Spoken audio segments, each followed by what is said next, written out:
हाँ जी बच्चों, क्या हाल चाल है आप लोग का। तो अक्सर हमारे साथ यही होता है कि हम लोग पढ़ लिख कर तो जाते हैं एग्जाम में, लेकिन नंबर कम आता है। मुख्यतः उसके दो ही वजह हो सकते हैं। एक हमारा आईक्यू लेवल हो कि जाते जाते हम भूल गए। दूसरा वजह ये होता है कि हम लिखने का तरीका ही नहीं जानते हैं। तो टीचर नंबर कहाँ से देगा मेरे भाई? जब लिखेंगे अच्छे तरीके से तभी तो हमें अच्छा नंबर मिलेगा। तो आईक्यू लेवल हमारा कम है तो चलो इसमें हमारी कोई गलती नहीं, लेकिन लिखने का तरीका अगर हमें नहीं पता है तो ये हमारी गलती है और अपनी गलतियों को हम लोग सुधार सकते हैं। तो सुधारने की कोशिश करते हैं और इस क्लास हम लोग सीखेंगे कैसे हिंदी से इंग्लिश में कन्वर्ट किया जाता है सेंटेंस को। ठीक है, तो शुरू करते हैं बच्चों।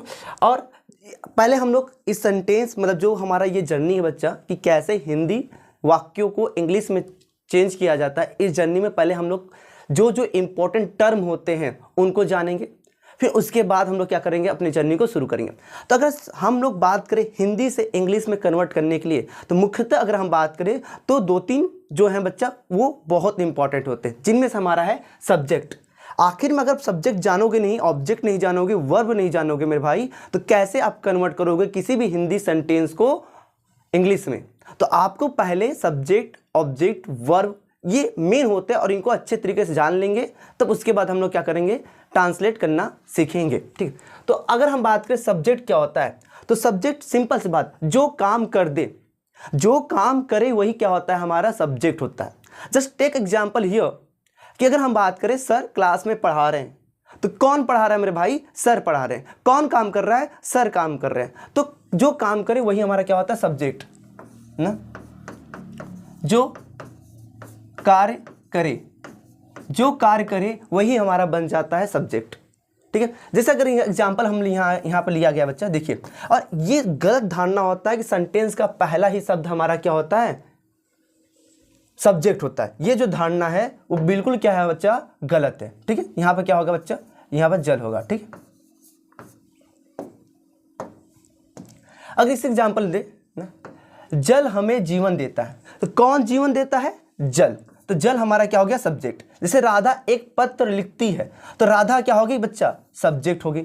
तो आप पहले ये धारणा निकाल दो कि सेंटेंस का पहला ही शब्द हमारा क्या होता है, सब्जेक्ट होता है। ये धारणा बिल्कुल गलत है, बिल्कुल गलत है बच्चा। हमारा सब्जेक्ट कहीं भी हो सकता है, सेंटेंस के स्टार्टिंग में भी हो सकता है और सेंटेंस के बीच में भी हो सकता है। अगर एग्जाम्पल ही ले लें, जैसे हम बात करें, जैसे अगर हम बात करें ना, जैसे मान लीजिए बात करें, बगीचे में मोहन टहलता है, बगीचे में मोहन टहलता है। तो यहाँ पर बच्चा बगीचा हमारा सब्जेक्ट नहीं है, यहाँ पर हमारा सब्जेक्ट कौन है, मोहन। कौन है, मोहन। क्योंकि काम कौन कर रहा है, टहलने का काम कौन कर रहा है, मोहन कर रहा है। ठीक है, तो ये जरूरी नहीं कि सब्जेक्ट हमारा सेंटेंस के स्टार्टिंग से ही शुरू हो, वो कहीं भी बीच में भी आ सकता है। और सब्जेक्ट को कैसे पहचानेंगे ना, सब्जेक्ट को हम कैसे पहचानेंगे, तो ये देखो एक ट्रिक है, आप इसके थ्रू पहचान सकते हो। अगर नहीं पता चलता कि सब्जेक्ट, हमको नहीं पता चलता कि सेंटेंस में कहाँ पर है, तो आप कौन से पता कर सकते हो कि सब्जेक्ट आपका कौन सा है। ठीक है, जैसा एग्जांपल बताए कि कौन हमें जीवन देता है, तो जल जीवन देता है, लीजिए पता चल गया। कौन एक पत्र लिखती है, तो राधा लिखती है, लीजिए हमें पता चल गया भैया, सब्जेक्ट। तो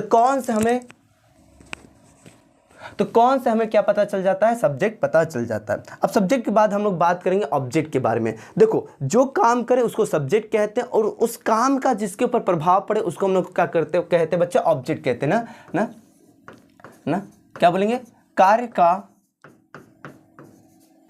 जिसके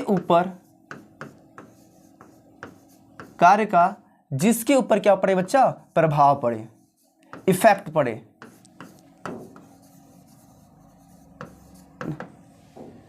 कार्य का ना, जो हम काम कह रहे हैं, जो हम काम कर रहे हैं, उस काम का जिसके ऊपर प्रभाव पड़े, इफेक्ट पड़े, उसको ही हम लोग क्या कहते हैं, ऑब्जेक्ट कहते हैं। अगर एग्जांपल यहाँ पर लिया जाए, पीछे ही हम लोग चलते हैं स्लाइड में, देखते हो यहाँ पर एग्जांपल लेते हैं। अब यहाँ पर हमको ऑब्जेक्ट पता करना है, तो यहाँ पर ऑब्जेक्ट क्या होगा, तो जिसके ऊपर प्रभाव पड़े। जैसे अगर बोले जल हमें जीवन देता है, तो जल अगर हमें जीवन देगा, किसके ऊपर प्रभाव पड़ेगा बच्चा, हमारे ऊपर। तो हमें क्या हो गया बच्चा, यहाँ पर हमें यहाँ पर क्या हो गया, ये हो गया हमारा ऑब्जेक्ट। ये क्या हो गया, हमारा ऑब्जेक्ट हो गया। ठीक है, अगर यहां बात करें, इसमें ऑब्जेक्ट कौन है, राधा एक पत्र लिखती है, तो पत्र यहां पर क्या हो जाएगा, ये हमारा है ऑब्जेक्ट। ठीक, अगर इसमें हम बात करें राधा ने श्याम को एक पत्र लिखी, तो बच्चे यहाँ पर श्याम और एक पत्र ये दोनों क्या है हमारे ऑब्जेक्ट हैं। तो एक सेंटेंस में एक ऑब्जेक्ट अब भी आ सकता है और दो भी ऑब्जेक्ट आ सकते हैं, ये आप बात निश्चित रूप से जान लीजिए। ठीक है, अब सबसे बड़ी बात है कि ऑब्जेक्ट सर आपको पता है, इतना अच्छा तरीके से आप जान ले रहे हैं, हमको तो नहीं आता, इसीलिए तो हम वीडियो देख रहे हैं। तो हम बच्चे हम ट्रिक बता रहे हैं, आप भी आज के बाद जान लोगे। कभी भी सेंटेंस में अगर आपको ऑब्जेक्ट पता करना हो आसानी से जान लोगे। क्या ट्रिक बच्चा, सिंपल बात समझिए आप। ट्रिक ये है क्या या किसको ना, इन दोनों शब्दों के माध्यम से हम क्या जान सकते हैं, ऑब्जेक्ट जान सकते हैं। ठीक, जैसे यहां पर देखते हैं, जल किसको जीवन देता है, हमें देता है। जल किसको जीवन देता है, हमें देता है, इसलिए हमें क्या हो गया बच्चा, ऑब्जेक्ट हो गया। इसमें देखिए राधा एक पत्र लिखती है। राधा क्या लिखती है, एक पत्र लिखती है। राधा क्या लिखती है बच्चा, एक पत्र लिखती है। तो देखो क्या से हमें जवाब मिला, इसलिए क्या हो गया हमारा, ऑब्जेक्ट हो गया। हम बोले थे दो ऑब्जेक्ट भी हो सकते हैं, क्योंकि हमारे पास दो तरीके हैं। तो देखिए राधा क्या लिखती है, एक पत्र लिखती है, तो ये हो गया हमारा बच्चा ऑब्जेक्ट। राधा किसको पत्र लिखती है, तो श्याम को लिखती है, तो ये हो गया हमारा बच्चा दूसरा ऑब्जेक्ट। ठीक है, अब कॉन्सेप्ट ये है यहाँ पर ना, कॉन्सेप्ट ये है बच्चा, क्या से आपको जो ऑब्जेक्ट मिलता है उसको हम लोग बोलते हैं डायरेक्ट ऑब्जेक्ट। क्या बोलते हैं उसको बच्चा, डायरेक्ट ऑब्जेक्ट कहते हैं। ध्यान सुनना ना, हम क्या बोले, क्या से हमें जो ऑब्जेक्ट प्राप्त होता है, जो हमें ऑब्जेक्ट मिलता है, उसको हम लोग क्या बोलते हैं, डायरेक्ट ऑब्जेक्ट। और किसको, इसके थ्रू जो हमको ऑब्जेक्ट मिलता है उसको हम लोग बोलते हैं इनडायरेक्ट ऑब्जेक्ट कहते हैं। क्या कहते हैं मेरे दोस्त, इनडायरेक्ट ऑब्जेक्ट कहते हैं। जैसे एग्जाम्पल पिछले वाले में ही बात करें, तो यहाँ पर एक पत्र ये ऑब्जेक्ट है, लेकिन कौन सा अगर ऑब्जेक्ट बोले तो ये हमारा है डायरेक्ट ऑब्जेक्ट, डी ओ लिख दे रहे हैं, डी ओ मतलब डायरेक्ट ऑब्जेक्ट है। और श्याम हमारा क्या बच्चा, इनडायरेक्ट ऑब्जेक्ट है। क्या है हमारा, इनडायरेक्ट ऑब्जेक्ट है। क्यों, देखो एक पत्र किससे मिला है, क्या से मिला है, तो क्या हो गया डायरेक्ट ऑब्जेक्ट। श्याम की बात करें, ये किसके थ्रू मिला है, किसको द्वारा थ्रू मिला है, इसलिए क्या हो गया हमारा इनडायरेक्ट ऑब्जेक्ट हो गया।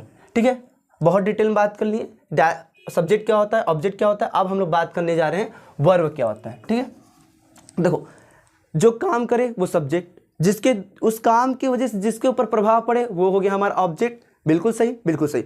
अब जो काम हो ही रहा है, जो काम हो रहा है उस काम को ही क्या बोलते हैं बच्चा, वर्ब करते हैं। यानी हम बोल सकते हैं बच्चा, एक शब्द में अगर क्लियर करना हो तो हम बोल दें काम को ही क्या कहते हैं, जो काम हो ही रहा है उसको ही क्या कहते हैं, जो काम होता ही है उसको ही क्या कहते हैं बच्चा, हम वर्ब कहते हैं। अब वर्ब जो है दो टाइप का होता है, एक मेन वर्ब होता है, एक हेल्पिंग वर्ब होता है। एक मेन वर्ब होता है, एक हेल्पिंग वर्ब होता है। आपको जानना बिल्कुल जरूरी है ना, आपको जानना बच्चा बिल्कुल भी जरूरी है। तो मेन वर्ब मतलब कि बच्चा इनको हम लोग एक्शन वर्ब भी कहते हैं। इनको क्या बोलते हैं हम लोग, एक्शन वर्ब भी कहते हैं मेरे दोस्त। क्यों कहते हैं सुनिए, जो काम एक्चुअली में होता है, जैसे रोना, खाना पीना, गाना, सोना, हंसना, रोना, दौड़ना, भागना, कूदना, हंसना, ये सब हमारे किस में आ जाते हैं, मेन वर्ब में आ जाते हैं। और जो आपका is, am, are, was, were, has, have, ये सब जो होते हैं वो हमारे क्या होते हैं, हेल्पिंग वर्ब होते हैं मेरे भाई ना। ठीक है, हम क्या बोले हैं, इज, एम, आर, वाज, वर और भी सब है जो कि हेल्पिंग वर्ब में आ जाता है। और आपका बच्चा यहाँ पर क्या होगा, काम आ जाएगा, जैसे रन यानी क्या हो जाएगा, दौड़ना। ठीक है, उसके बाद क्या होगा बच्चा, जंप यानी क्या हो जाएगा हमारा, कूदना। ठीक है, लाफ हो जाएगा आपका, बहुत सारे सब हो जाएंगे जो कि किस में आ जाते हैं, हमारे मेन वर्ब में ही आ जाते हैं। क्राई हो गया बच्चा, यानी कि क्या हो गया, रोना हो गया। राइट यानी क्या हो गया हमारा, लिखना। ठीक है, रीड यानी हमारा क्या हो गया, पढ़ना। तो ये सब किस में आएंगे, मेन वर्ब में आएगा। तो यहाँ तक मेरे दोस्त क्या जाने, यहाँ तक अभी हम जाने हैं कि सब्जेक्ट क्या होता है, ऑब्जेक्ट क्या होता है, वर्ब होता है। यहाँ पर हमने इंट्रोडक्शन देख लिया, अब हमें परेशानी नहीं होगा। अब हम लोग सीखते हैं बच्चा, अपनी जर्नी को कंटिन्यू करते हैं, कैसे भी हिंदी वाले वाक्यों को इंग्लिश में कन्वर्ट किया जाएगा। ओके, रेडी एंड ठीक है। अब अगर हम बात करें ना, तो जो सेंटेंस होते हैं उसको हम दो भागों में बांटते हैं। वैसे तो बहुत सारे सेंटेंस होते हैं ना, तो पॉसिबल नहीं है कि केवल दो ही भागों में बांटा जाए, बट मोटी मोटा अगर हम बात करें आपको सिखाने के चक्कर में, तो दो भागों में बांट दिए। एक ऐसा सेंटेंस जिसमें काम होता है और एक ऐसा सेंटेंस जिसमें काम नहीं होता है। जिन सेंटेंस में काम नहीं होता है उनको हम लोग बोलते हैं बच्चा नॉन एक्शन सेंटेंस। क्या बोलते हैं मेरे दोस्त? Non action sentence. इन्हीं के बारे में पहले हम लोग चर्चा करेंगे ना, इनको कैसे बनाया जाता है पहले इनके बारे में डिस्कस कर लेंगे। उसके बाद हम लोग बात करेंगे एक्शन सेंटेंस के बारे में। एक्शन सेंटेंस मतलब जिसमें काम हो, नॉन एक्शन सेंटेंस मतलब जिसमें काम ना हो। पहले हम दिखाना चाहेंगे, आप देख लोगे तो आप समझ जाओगे। जैसे हम बात करें, सोनू अपने माता पिता का इकलौता बेटा है, क्या यहाँ पर काम हो रहा है? नहीं हो रहा है। तो कैसा सेंटेंस है? नॉन एक्शन सेंटेंस है। तो इन सेंटेंसों को कैसे बनाया जाएगा पहले हम इसके बारे में चर्चा करेंगे आपके साथ, ठीक है? बिल्कुल ठीक है। अब हम इसका रूल अगर बताएं ना, घबराना मत, ठीक है, धीरे धीरे आराम से चला जाएगा, ठीक है। अगर इसका रूल बताया बच्चा तो इसका रूल सिंपल सा होता है, सब्जेक्ट, उसके बाद क्या आता है हमारा बच्चा? Helping verb. हेल्पिंग वर्ब, हाँ हेल्पिंग वर्ब। इसमें मेन वर्ब नहीं आएगा? नहीं आएगा, क्योंकि जब काम ही नहीं हो रहा है तो मेन वर्ब कहाँ से आएगा? जब काम ही नहीं हो रहा है तो मेन वर्ब कहाँ से आएगा? देख लो, इसलिए बताए थे मेन वर्ब मतलब कि वो वर्ब जिसमें क्या होता है? काम ही होता है। दौड़ना, खाना पीना, हंसना रोना। तो जब काम ही नहीं होगा तो बच्चा नॉन एक्शन सेंटेंस में आपका मेन वर्ब आता ही नहीं है। आपका क्या आता है? केवल हेल्पिंग वर्ब आता है, ठीक है। तो सब्जेक्ट, हेल्पिंग वर्ब, उसके बाद बच्चा ए बी सी डी, उसके बाद करते जाइए करते जाइए करते जाइए। अब ये कब पहली बार रूल देख रहे हैं? तो भाई पहली बार टीचर से आप पढ़ रहे हो, हमसे पहली बार पढ़ रहे हो, तो पहला ही रूल ऐसा पहली बार देखोगे ना तो कोई टेंशन नहीं है। ये रूल होता है, इसको हम लोग अप्लाई करेंगे, इसके लिए टेंशन मत लेना, ठीक है। ये रूल होता है और ऐसा हम दिखाएंगे, इसके लिए टेंशन मत लेना, ठीक है। यहाँ तक हो गया तो अच्छी बात है। अब आगे हम लोग बात करते हैं, ठीक है। अब देखो, तुम लोग का अगला सवाल यही होगा कि ये जो हेल्पिंग वर्ब है, इस हेल्पिंग वर्ब में क्या, किस सेंटेंस में क्या लिखेंगे, कब इज में मतलब क्या लिखेंगे, हेल्पिंग वर्ब में आएगा क्या, बता रहे हैं। हेल्पिंग वर्ब में हम क्या लिखेंगे, ध्यान सुनो। देखो, जब सेंटेंस के लास्ट में आपको बच्चा ह से रिलेटेड मिल जाए, जैसे हे हो गया, ही हो गया बच्चा, या फिर क्या हो गया, हु हो गया, जब आपको ये मिलेगा तो आपको क्या लगाना है? Is, am, are. मेरे भाई ध्यान से एकदम ना, एकदम फोकस होना चाहिए। हम बता चुके हैं कि ये चीज़ हम कहाँ बता रहे हैं? नॉन एक्शन सेंटेंस में बता रहे हैं, यानी ऐसे सेंटेंस जिसमें काम नहीं होता उसके लिए अप्लाई है ना। उन सेंटेंस में अगर क्या मिलता है लास्ट में, है, ही, हु मिल जाता तो इज, एम, आर लगा देना। अब इज किसके साथ लगेगा ये तो पता होगा, नहीं पता है? सिंगल साथ इज। एम बच्चा जो होता है वो किसके साथ लगता है? आई के साथ। और आर किसके साथ लगता है? प्लूरल के साथ लगता है, ठीक।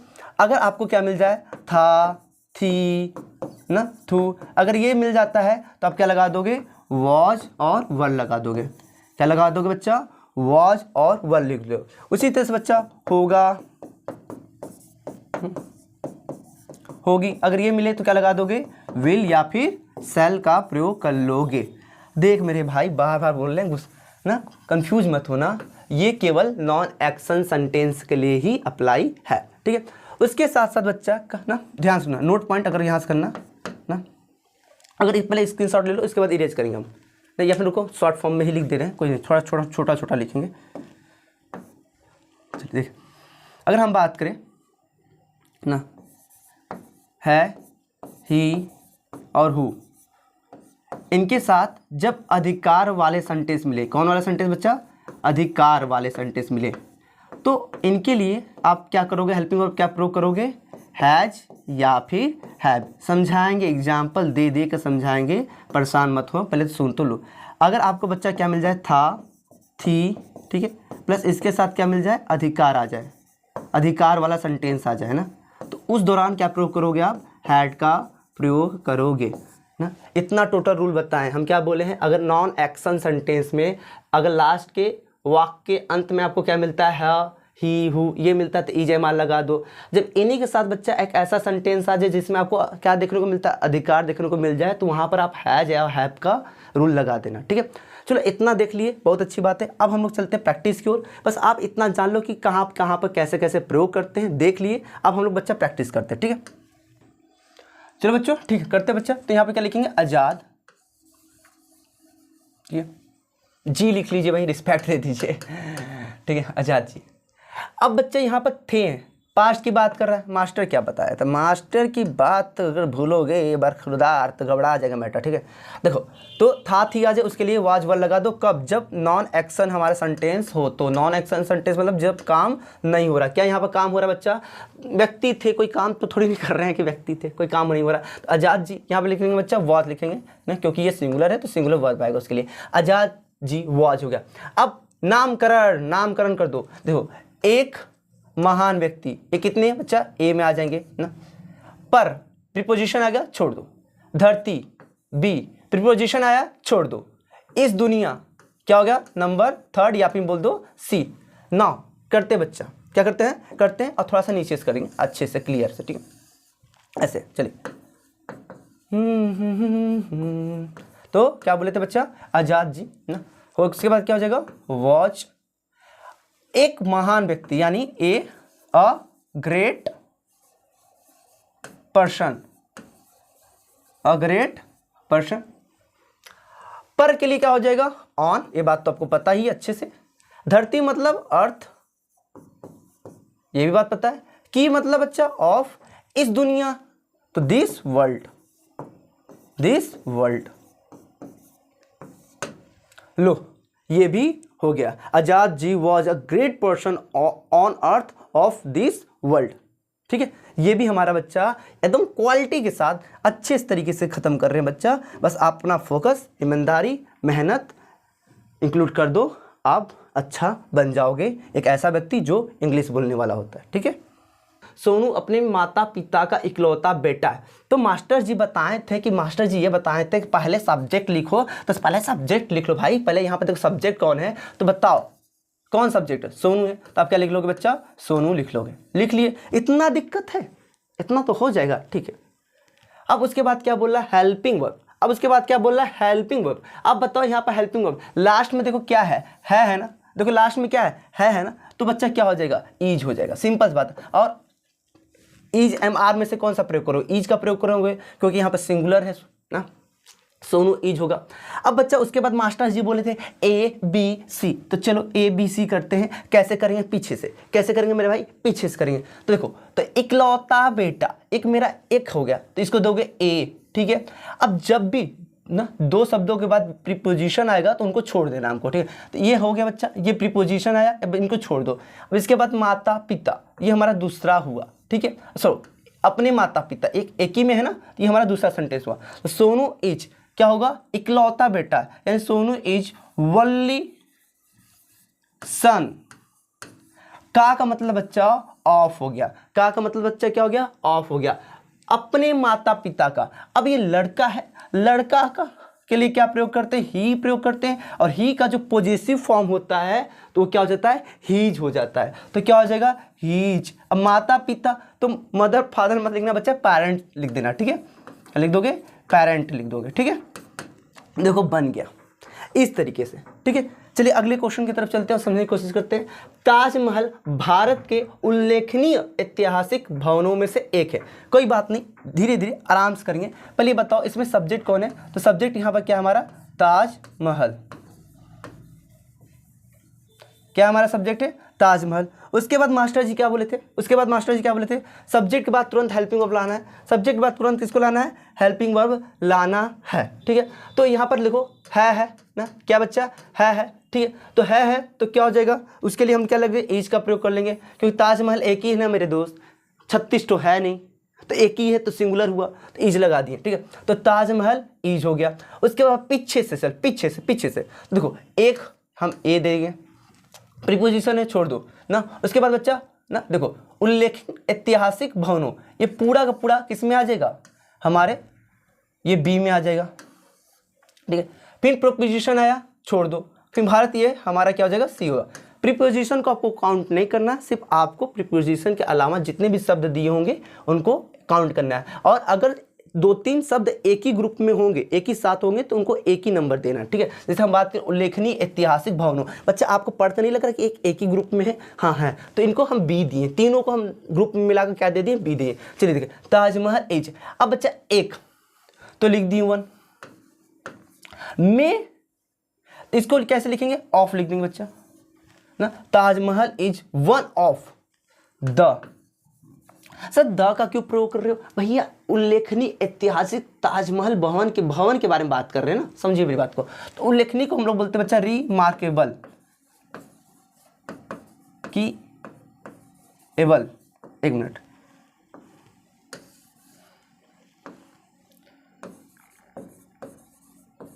मार्केबल, ठीक, रिमार्केबल, ठीक।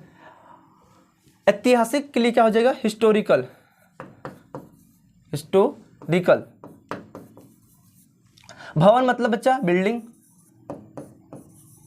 हो रहा है बच्चा? क्लियर चल रहा है? बिल्कुल क्लियर चल रहा है। तो Taj Mahal is one of the remarkable historical building. यहां तक लगेगा बच्चा। के लिए बच्चा क्या प्रयोग करोगे? ये प्रीपोजिशन है तो क्या आ जाएगा? ऑफ आ जाएगा। भारत तो क्या हो जाएगा? Of India. ला भैया बन गया ना, तो ये भी हमारा हो गया। तो देखो कैसे हो रहा है। अगला बच्चा, श्याम के पास एक कलम है। तो अब आप लोग का सवाल वही, थोड़ा सा कॉन्सेप्चुअल है, ध्यान रखना है आ गया तो चलिए पहले श्याम पहले कर लेते बच्चा। तो यहां लिख देंगे श्याम। अब आता है यहाँ पर हेल्पिंग वर्ब। तो कहोगे सर जी अभी तो बता रहे थे है, तो इज लगा दीजिए। नहीं लग सकता। क्यों नहीं लग सकता? ध्यान से देखो क्यों नहीं लग सकता है। ध्यान से देखो मेरे भाई, ध्यान से देखो। दूसरा भी केस बताए थे, अगर ह ही हु के साथ अगर ऐसे सेंटेंस में आपको अधिकार भी मिल जा रहा है तो वहां पर हैज है या फिर हैव का प्रयोग करोगे। क्या हम यहाँ पर यही बोल रहे हैं? क्या ये सेंटेंस चिक चिक कर नहीं बोल रहा है? श्याम के पास एक कलम है, यानी वो कलम किसका है मेरे भाई? तुम्हारा है। किसका? श्याम का है ना। तो एक सेंटेंस में बच्चा अधिकार है कि मेरे पास एक कलम है, मेरे पास एक कार है, तो वो एक तरीके से उस सेंटेंस में अधिकार छुपा हुआ है कि किसका? वो मेरा है। तो वही बोले थे बच्चा, जब अधिकार आ जाता है तो हैज या हैव का प्रयोग करेंगे, अगर है हो तो, ठीक है। अब श्याम है सिंगुलर है तो क्या लिखोगे? हैज लिखोगे। तो श्याम हैज ना अ पेन, सिंपल सी बात है बच्चा। यहीं पर सेम होगा, बस प्लूरल था इसलिए बस लिख दिए थे। यहाँ पर क्या लिखोगे? श्याम लिखोगे, ठीक है। ओहो क्या हो रहा है? श्याम हैव लिख लोगे क्योंकि यहाँ पर 4 की बात कर रहे हैं। Have for pen. ओके। अगले क्वेश्चन चलते हैं। आया कॉन्सेप्ट वाला फिर से। प्रयागराज एक प्रसिद्ध नगर है, इसका गौरवशाली इतिहास है, यह शिक्षा का एक केंद्र है। इतना बड़ा क्वेश्चन देखोगे माथा पटक के रह जाओगे, करने की कोशिश नहीं करोगे क्योंकि तुम लोग की सोच ही है कि हमें नहीं आता तो कहाँ से कर पाएंगे। कहते हैं ना जैसी सोच होती है मेरे भाई वैसी स्थिति पैदा होता है। अगर आपको अच्छा स्थिति पैदा करना है तो पहले आप अपनी सोच को अच्छे तरीके से बनाओ। जब आप अच्छी सोच बना लोगे तो आप हर एक कार्य कर सकते हो। आपके अंदर वो एबिलिटी है, बट आप कह लो चाहते नहीं हो या फिर अपने आप पर विश्वास ही नहीं करते हो। जब से आप अपने आप पर विश्वास नहीं करोगे मेरे यार तो कहाँ से कोई काम होगा? भगवान जी आ जाएंगे करने के लिए, आपको ही करना पड़ेगा उस काम को, ठीक है। तो अगर हमारा ये सेंटेंस बोल रहा है प्रयागराज एक प्रसिद्ध नगर है तो आप पहले घबराओ मत, आप इसके लिए करने के लिए तैयार हो पहले, ठीक है। आपको पूरा एक साथ नहीं करना। आप तो देखो ना ये हमारा बच्चा इतना बड़ा सेंटेंस है, ठीक है, लेकिन इसमें कितने पार्ट है? 1 2 3 पार्ट है। हम एक एक पार्ट को कंप्लीट करेंगे। पहले हम लोग कंप्लीट करेंगे प्रयागराज एक प्रसिद्ध नगर है, तो इसको हम कंप्लीट करने की कोशिश करेंगे, करते हैं ना। तो प्रयागराज सब्जेक्ट कौन है? प्रयागराज जी बच्चा, तो हमारा क्या हो जाएगा? प्रयागराज, ठीक है। प्रयागराज, ठीक। प्रयागराज है यानी बच्चा क्या? इज अ प्रसिद्ध नगर, a famous city, full stop. अब उसका हम इधर लिख दे रहे हैं। अब अगला क्वेश्चन बोला है इसका गौरवशाली इतिहास है। किसका? इसका किसके लिए प्रयोग हुआ? प्रयागराज के लिए। प्रयागराज बच्चा एक स्थान है जो कि नॉन लिविंग है। नॉन लिविंग के लिए अगर हम सब्जेक्ट का प्रयोग करते हैं तो किसका प्रयोग करते हैं बच्चा? इट का प्रयोग करते हैं। नॉन लिविंग के लिए अगर हम सब्जेक्ट प्रयोग कर रहे हैं तो किसका प्रयोग करेंगे? इट का प्रयोग करते हैं मेरे दोस्त, ठीक है। तो अब इसमें समझे इसका गौरवशाली इतिहास है। अब लोग कहोगे कि इट के साथ इज प्रयोग कर लीजिए, कर तो लेंगे आपके प्यार के चक्कर में, जो कहोगे वो कर लेंगे, लेकिन भाई गलत तो नहीं कर सकते ना हम। बोल रहा है इसका क्या? गौरवशाली इतिहास है। क्या आपको ऐसा नहीं लग रहा है कि भाई प्रयागराज की क्या बता रहा है, उसका एक बोल सकते हो क्वालिटी बता रहा है, ये किसका गौरवशाली इतिहास है, प्रयागराज का। तो क्या इस सेंटेंस में भी आपको कहीं हल्का सा नहीं दिखाई दे रहा, सच्चाई बताओ, अधिकार रूप नहीं दिखाई दे रहा है, उसका ही क्या है, गौरवशाली है, किसका, प्रयागराज का। तो आपको इस सेंटेंस में कहीं ना कहीं बच्चा अधिकार झलकता हुआ जरूर दिखाई दे रहा होगा, ठीक है। तो यहाँ पे क्या प्रयोग करेंगे, इट हैज। अब एक ही प्रयागराज की बात करें, एक ही स्थान की बात करें, तो वहां पर इट का प्रयोग करेंगे। तो इट हैज, गौरवशाली का मतलब बच्चा ग्लोरियस बोल दीजिए, ठीक है। हाँ, एक चीज और डिस्कस करना, जो शब्द हम एग्जैक्टली प्रयोग करना, जैसे ग्लोरियस यूज किए, अब दूसरा शब्द यूज कर लेंगे मास्टर जी, गलत हो जाएगा। नहीं गलत होगा मेरे भाई, एक ही शब्द के बहुत सारे क्या होते हैं, मीनिंग होते हैं, तो कहाँ से गलत हो सकता है, नहीं गलत हो सकता है, बस उससे रिलेटेबल होना चाहिए, उससे मिलता जुलता होना चाहिए बस ना। लैंग्वेज है, बहुत बड़ा चीज़ थोड़ी ना है। लैंग्वेज क्या होता है, हिंदी में अगर बोलना होता है तो हम एक ही सेंटेंस को कितने तरीके से बोल सकते हैं, बहुत तरीकों से बोल सकते हैं। उसी इंग्लिश में एक सेंटेंस है, आप बहुत तरीके से बोल सकते हो, ठीक है। तो इट हैज़ ग्लोरियस। अब बच्चा ना हो गया, इसका हो गया ना ग्लोरियस क्या, इतिहास, यानी क्या लिख दोगे, हिस्ट्री। ओहो, क्या लिख दोगे बच्चा, हिस्ट्री लिख दोगे, हो गया, इट हैज़ ग्लोरियस हिस्ट्री। अब तुम लोग कह रहे हो सर पीछे से जो आप चल रहे तब चल ही नहीं रहे भाई। देखो हमने इसका लिख दिया, उसके बाद बच्चा क्या, गौरवशाली इतिहास ही तो बच्चा है, ठीक है। अब इसमें कहाँ पीछे चल सकते हैं ना। अब पीछे कब चलते हैं, जब यहाँ पर कुछ प्रीपोजिशन लगा होता तो इसको 1 नंबर देते हैं और इसको 2 नंबर देते हैं। इन दोनों के बीच में बच्चा कोई प्रीपोजिशन लगा ही नहीं है, यानी ये दोनों जो शब्द हैं वो क्या है, एक ही ग्रुप में है। तो हम क्या करेंगे बच्चा, ऐसे लिख देंगे, ठीक है, ठीक है। आगे चलते हैं, रुको रुको, कुछ बच्चा है, यह शिक्षा का एक केंद्र है। तो यह एक शिक्षा का केंद्र है, तो यह बच्चा यहाँ पे क्या लिखेंगे, इट इज। अब देखो पीछे चलेंगे इसमें, क्योंकि दो है, दो हमारा एक ग्रुप ये हो जाएगा, एक ग्रुप ये हो जाएगा। तो एक केंद्र ए लिख दो, इसको छोड़ दो, शिक्षा हमारा क्या होगा, बी हो जाएगा। तो एक केंद्र, तो क्या लिखोगे बच्चा, इट इज अ सेंटर। का के लिए क्या लिखोगे, ऑफ। शिक्षा के लिए क्या लिखोगे, एजुकेशन। लो भैया ये भी तुम्हारा आपका हो गया। और कैसे हुआ बच्चा, विद द क्वालिटी के साथ हुआ, यानी अच्छे तरीके से, ठीक। तो ये बन गया बच्चा। अब अगला चलते हैं ना। अच्छा आप सुनो, देखो भाई इतने समय में हमने पहले समझा कि सब्जेक्ट क्या होता है, ऑब्जेक्ट क्या होता है, वर्ब क्या होते हैं, कितने टाइप के वर्ब होते हैं। उसके बाद हम लोग ट्रांसलेट करने की कोशिश की। उसके बाद हमने ये समझा, क्या समझा, पहले हम लोग नॉन जो एक्शन सेंटेंस होते हैं उसको हम लोग समझे, उसको बनाने का तरीका समझे।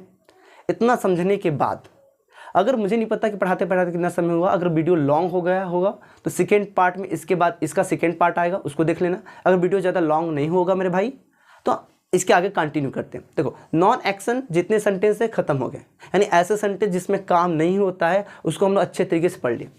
अब ऐसे सेंटेंस जिसमें काम होता है उसको कैसे बनाएंगे, तो उसको बनाने के लिए हुबहू टेंस का ही रूल लगता है।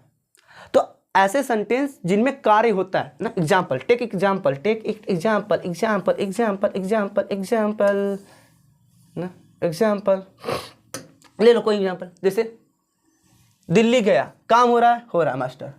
खरीदिएगा, काम हो रहा है मास्टर। धो रहा था, कपड़ा धो रहा था ना, उड़ रहा जो भी हो, ठीक है। क्या कार्य नहीं कर रहा है, क्या यहाँ पर काम नहीं हो रहा है, काम हो रहा है। तो ऐसे सेंटेंस को बनाने के लिए हमें टेंस का रूल लगता है मेरे दोस्त।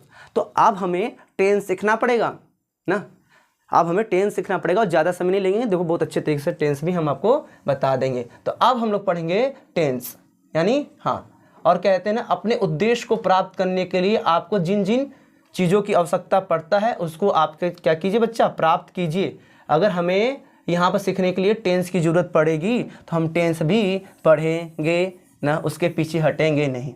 तो अगर बात करें टेंस के बारे में तो टेंस जो होता है 3 टाइप का होता है। जहाँ कंसेप्चुअल होगा, जहाँ समय देना चाहिए वहीं पर समय हम देंगे, फालतू का समय नहीं देंगे। जहाँ जरूरत होगा मेरे दोस्त वहीं पर समय दिया जाएगा, बाकी ऐसे समय नहीं दिया जाएगा, फटाफट बढ़ा कर निकल लेंगे, ठीक है। कितने टाइप के टेंस होते हैं बताओ, तो 3 टाइप के होते हैं, आपको पता है। एक क्या होता है हमारा प्रेजेंट टेंस, एक क्या होता है हमारा पास्ट टेंस, और एक बरखुरदार क्या होता है, फ्यूचर टेंस। ठीक है, पहचान, इनकी आइडेंटिटी बताइए, बता रहे हैं जी। अब वो तो सुने ही हो बचपन में जो चीज़ सुने हो उसको ही लेकर चलेंगे, बस थोड़ा सा कॉन्सेप्चुअल आगे बढ़ा देंगे, कुछ अलग मिलेगा मेरे इसमें।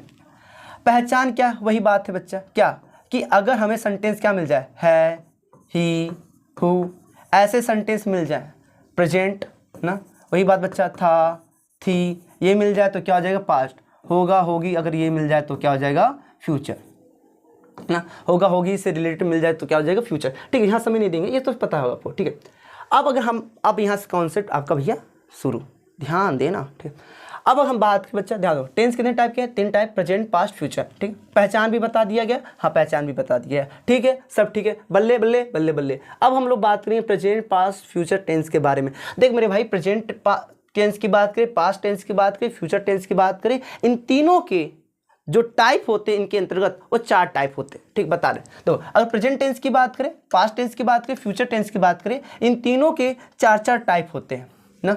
जैसे पहला अगर हम बात करें तो होता है बच्चा इंडेफिनिट, इंडेफिनिट,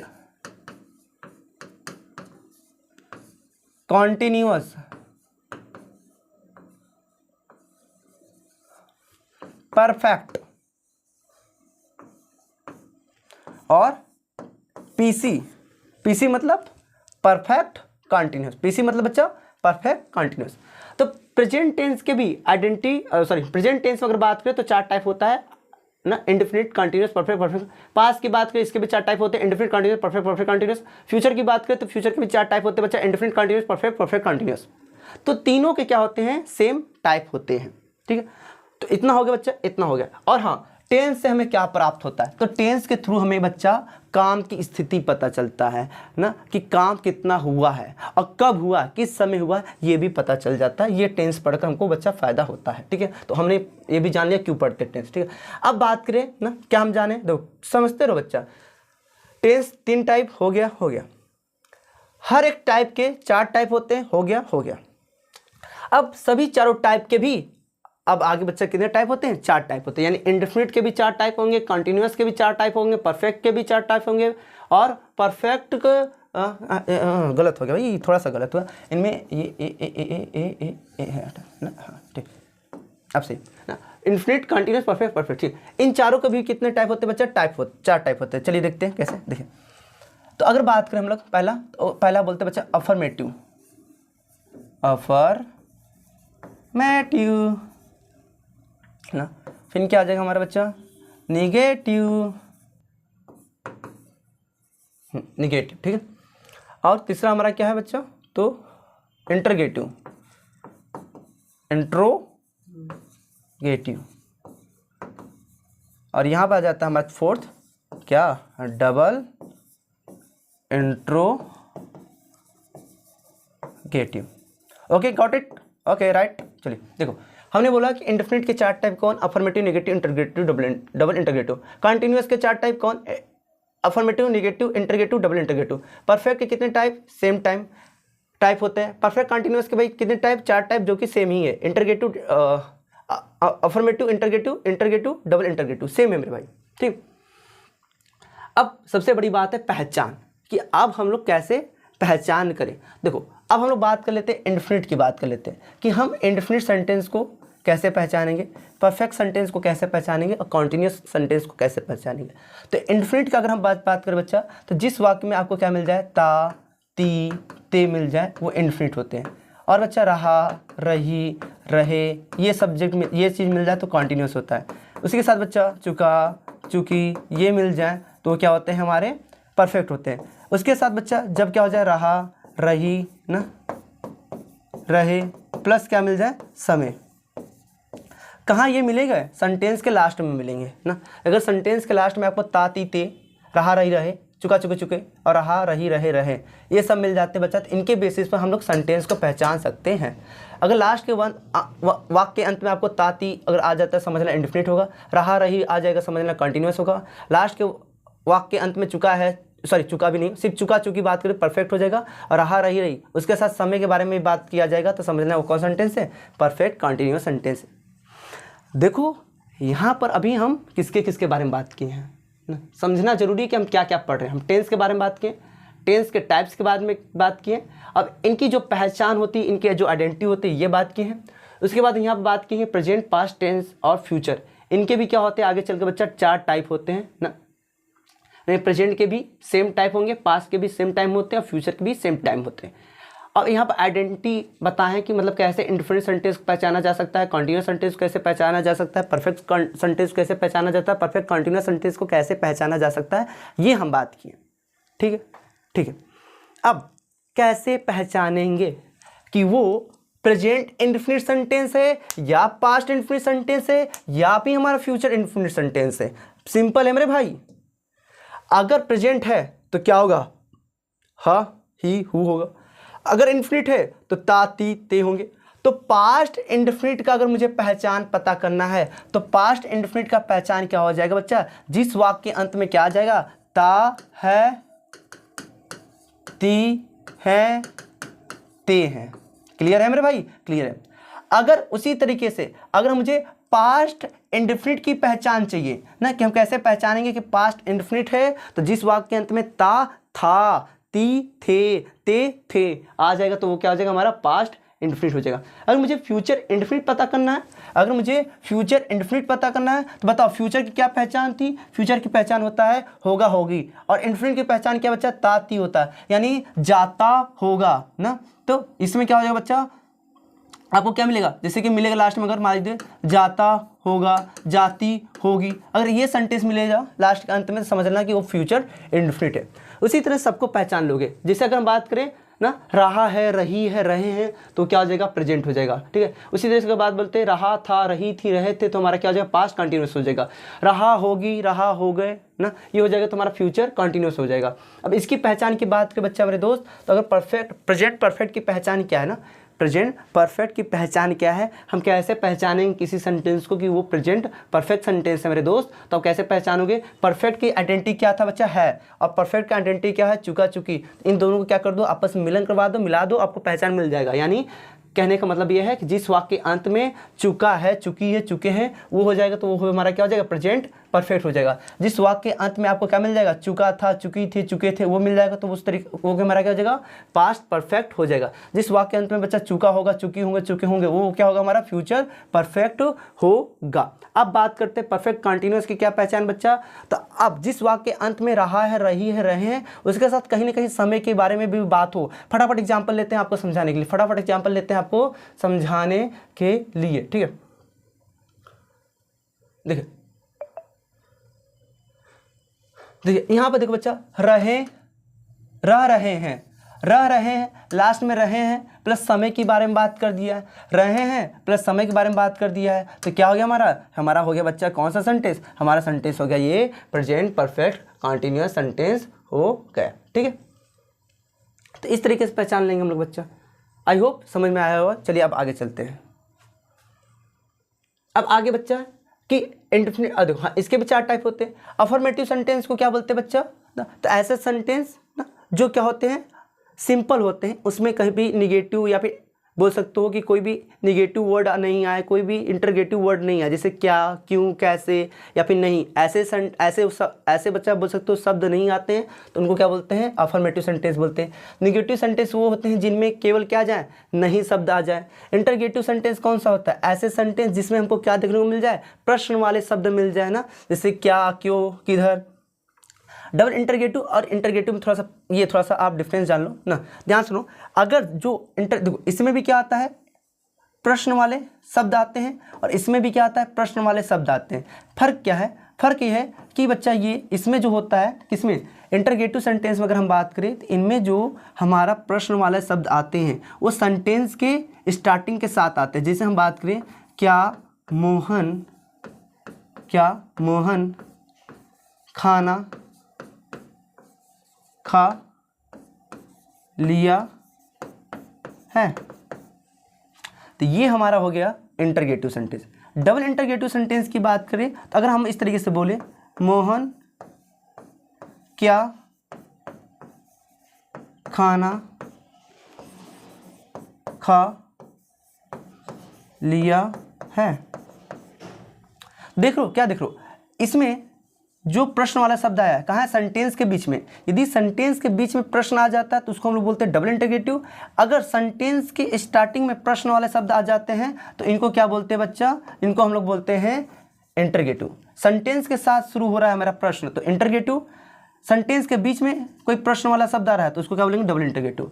और ऐसा कोई सेंटेंस जिसमें नहीं आ जाए, जैसे मोहन खाना नहीं खाया, मोहन खाना नहीं खाया, नहीं बच्चे आ गया था, यानी इंटरगेटिव सेंटेंस। और अफर्मेटिव में बोले हैं, क्या बोले, ऐसा सेंटेंस जिसमें नहीं और कोई प्रश्न वाले शब्द आए ही नहीं, जैसे इसमें से मोहन खाना खा लिया,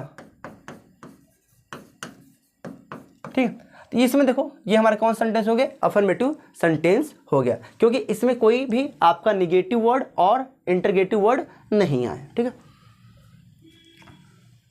तो बच्चों यहाँ खत्म हो गया। अब चलते हम आगे।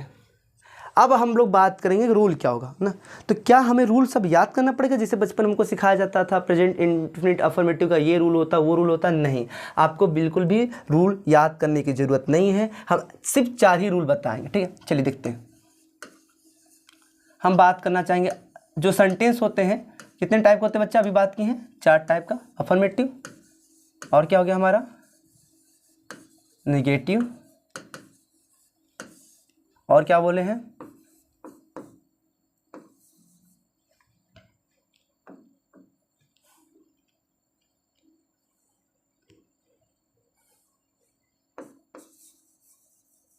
इंट्रोगेटिव, और बच्चा हमारा डबल इंट्रोगेटिव, ठीक है, ठीक है। चलिए देखते हैं ना। अगर हम बात करें इंटरगेटिव रूल का क्या रूल होता है, इनका रूल क्या होता है, इनका रूल क्या होता है, इनका, अगर आप ये 4 रूल जान गए तो इन चारों रूल से आप किसी भी सेंटेंस का रूल बना सकते हो, ठीक है। देखिए अगर हम बात करें अफर्मेटिव का रूल क्या होता है बच्चा, तो सबसे पहले कौन आते हैं, सब्जेक्ट, उसके बाद आता है आपका हेल्पिंग वर्ब, उसके बाद क्या आता है हमारा ना, सब्जेक्ट आता है, उसके बाद हेल्पिंग वर्ब आता है, उसके बाद हमारा क्या आता है, मेन वर्ब, ठीक है, उसके बाद हमारा आता है बच्चा ऑब्जेक्ट, उसके बाद हमारा आता है अदर वर्ड, ठीक। इंटरगेटिव की बात करें तो सब्जेक्ट आएगा और हेल्पिंग वर्ब के बाद क्या आ जाता है, नॉट आ जाता है, उसके बाद क्या आता है वर्ब, उसके बाद आ जाता है ऑब्जेक्ट, उसके बाद क्या आता है अदर वर्ड, ठीक है। हम सिर्फ इंटरगेटिव की, इंडिकेटिव की, अफर्मेटिव की ही रूल बता रहे हैं, अभी किसी पर्टिकुलर सेंटेंस के का रूल नहीं बता रहे, ध्यान रखना, ठीक है। इंटरगेटिव में क्या होता है कि जो हेल्पिंग वर्ब है वो क्या हो जाता है, बाहर आ जाता है, ठीक है। आपका क्या हो जाएगा, सब्जेक्ट हो जाएगा, ठीक है, वर्ब हो जाएगा, उसके बाद क्या आएगा, ऑब्जेक्ट आएगा, उसके बाद क्या आएगा बच्चा अदर वर्ड, उसके बाद प्रश्न वाले शब्द आ जाएंगे। डबल इंटरगेटिव में क्या होता है, सेम इसी का रूल अप्लाई होता है, बस इसके पहले क्या हो जाता है, एक WH वर्ड यूज हो जाता है। WH वर्ड का मतलब प्रश्न वाले जो वर्ड होते हैं, जैसे व्हाट, वेयर ना, हु, ये होएगा, ठीक, plus helping verb plus subject plus verb plus object, ठीक है बच्चा, plus other word plus question mark. ये मुख्यतः क्या होता है, रूल होता है। ये क्या होता है बच्चा, मुख्यतः क्या होता है हमारा रूल होता है किसी भी सेंटेंस।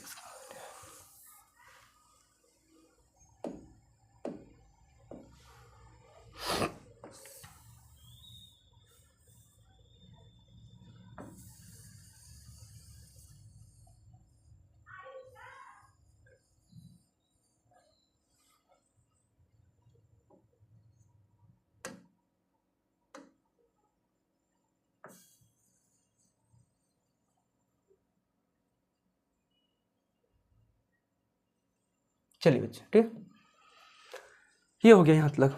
अब हम कुछ और बात करना चाहते हैं। यहाँ पर हम मुख्यतः इस रूल के बारे में बात कर ली, ऐसा रूल होता है, ठीक। अब यहाँ पर कुछ नोट पॉइंट बताएंगे आपको ना, तो अभी सिखा रहे हैं ना, तो ज़्यादा परेशान मत हो, पहले सुनो तो सही हमको, पहले हमारे अंदर क्या ज्ञान है उसको देखो तो, परखो तो, उसको समझो तो, फिर अपना बुद्धि वहाँ पर लगाना, ठीक है। अभी कुछ समय दो हमको, ठीक है। अब ये रूल होता है मुख्यतः अफर्मेटिव का रूल स्ट्रक्चर आपको देखेगा यही मिलेगा आपको। सभी सेंटेंस का जो रूल होता है, सभी अफर्मेटिव का जो रूल होगा बच्चे ऐसा ही होगा, यानी प्रेजेंट इंडेफिनिट अफर्मेटिव बोले, या फिर पास्ट इंडेफिनिट अफर्मेटिव बोले, या फिर फ्यूचर इंडेफिनिट अफर्मेटिव बोले, या फिर फ्यूचर कॉन्टिन्यूअस अफर्मेटिव बोले, या फिर पास्ट कंटिन्यूअस अफर्मेटिव रूल है। किसी भी सेंटेंस का जो अफर्मेटिव का रूल होगा बच्चा, बेसिकली अगर बात करें तो ऐसा ही होता है। कुछ चीज़ें ही चेंज होते हैं। वो चीज़ क्या चेंज होता है आपको, बस हेल्पिंग वर्ब चेंज होता है और क्या चेंज होता है बच्चा, वर्ब का फॉर्म चेंज होता है। सभी रूल में, सभी सेंटेंस के रूल में क्या होता है, वर्ब का फॉर्म चेंज होता है और क्या चेंज होता है, हेल्पिंग वर्ब चेंज होता है। कुछ अलग बताने की कोशिश करें, थोड़ा समय देना, ठीक है। देखो नोट पॉइंट में यहाँ पहले आप ये रख लो ना कि अफर्मेटिव में ना, अफर्मेटिव सेंटेंस में वर्ब का कौन सा फॉर्म यूज होता है बच्चा, फर्स्ट फॉर्म यूज होता है, ठीक है, बिल्कुल ठीक है। अगर हम बात करें, सॉरी अफर्मेटिव हटाकर अब हम बात करना चाहेंगे इंडेफिनिट की बात करते हैं, ठीक। हाँ इंडेफिनिट की बात कर रहे हैं। इंडेफिनिट सेंटेंस में वर्ब का फर्स्ट फॉर्म यूज होता है। कंटीन्यूअस सेंटेंस में वर्ब का फोर्थ फॉर्म प्रयोग होता है। परफेक्ट सेंटेंस में वर्ब का थर्ड फॉर्म प्रयोग होता है, ठीक है। और जो हमारा परफेक्ट कॉन्टिन्यूअस सेंटेंस होता है, इसमें भी बच्चा वर्ब का फोर्थ फॉर्म होता है। तो आप कहोगे कि इसमें और इसमें क्या अंतर बच्चा, इसमें वर्ब के फोर्थ फॉर्म के साथ साथ फॉर या फिर सिंस का प्रयोग होता है। फॉर या फिर सिंस का भी प्रयोग होता है। अभी जो बता रहे हैं आप बस उसको सुनते जाइए। अभी देखो कैसे हम रूल बनाना आपको सिखा रहे हैं, ठीक। बेसिकली रूल कैसा होता है, स्ट्रक्चर ऐसा ही होता है। अफर्मेटिव का ऐसा स्ट्रक्चर होगा, निगेटिव का ऐसा स्ट्रक्चर, इंटरगेटिव का ऐसा स्ट्रक्चर और डबल इंटरगेटिव का बच्चा ऐसा स्ट्रक्चर होगा, ठीक है, ठीक है। और थोड़ा सा नोट ये आपको बता दी कि इंडेफिनिट में कौन सा हेल्पिंग वर्ब लगता है, वर्ब का फर्स्ट फॉर्म। कंटिन्यूअस में बच्चा वर्ब का फोर्थ फॉर्म। परफेक्ट में वर्ब का थर्ड फॉर्म। परफेक्ट कंटिन्यूअस में वर्ब का फोर्थ फॉर्म। प्लस स्पेशल क्या होता है यहाँ पर, सिंस या फिर फॉर का प्रयोग होगा। सिंस का प्रयोग होगा या फिर फॉर का प्रयोग होगा, ठीक है। अब इंडेफिनिट में अगर हम बात करें ना, अगर हम इंडेफिनिट में बात करें बच्चा, तो दो ऐसे सेंटेंस है जिनको छोड़कर, दो ऐसे सेंटेंस कौन कौन से हैं आपका, है एक प्रेजेंट, आपका एक कौन है बच्चा, प्रेजेंट इंडेफिनिट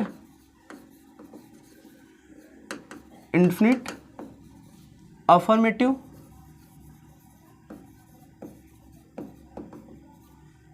और एक है हमारा पास्ट इंडेफिनिट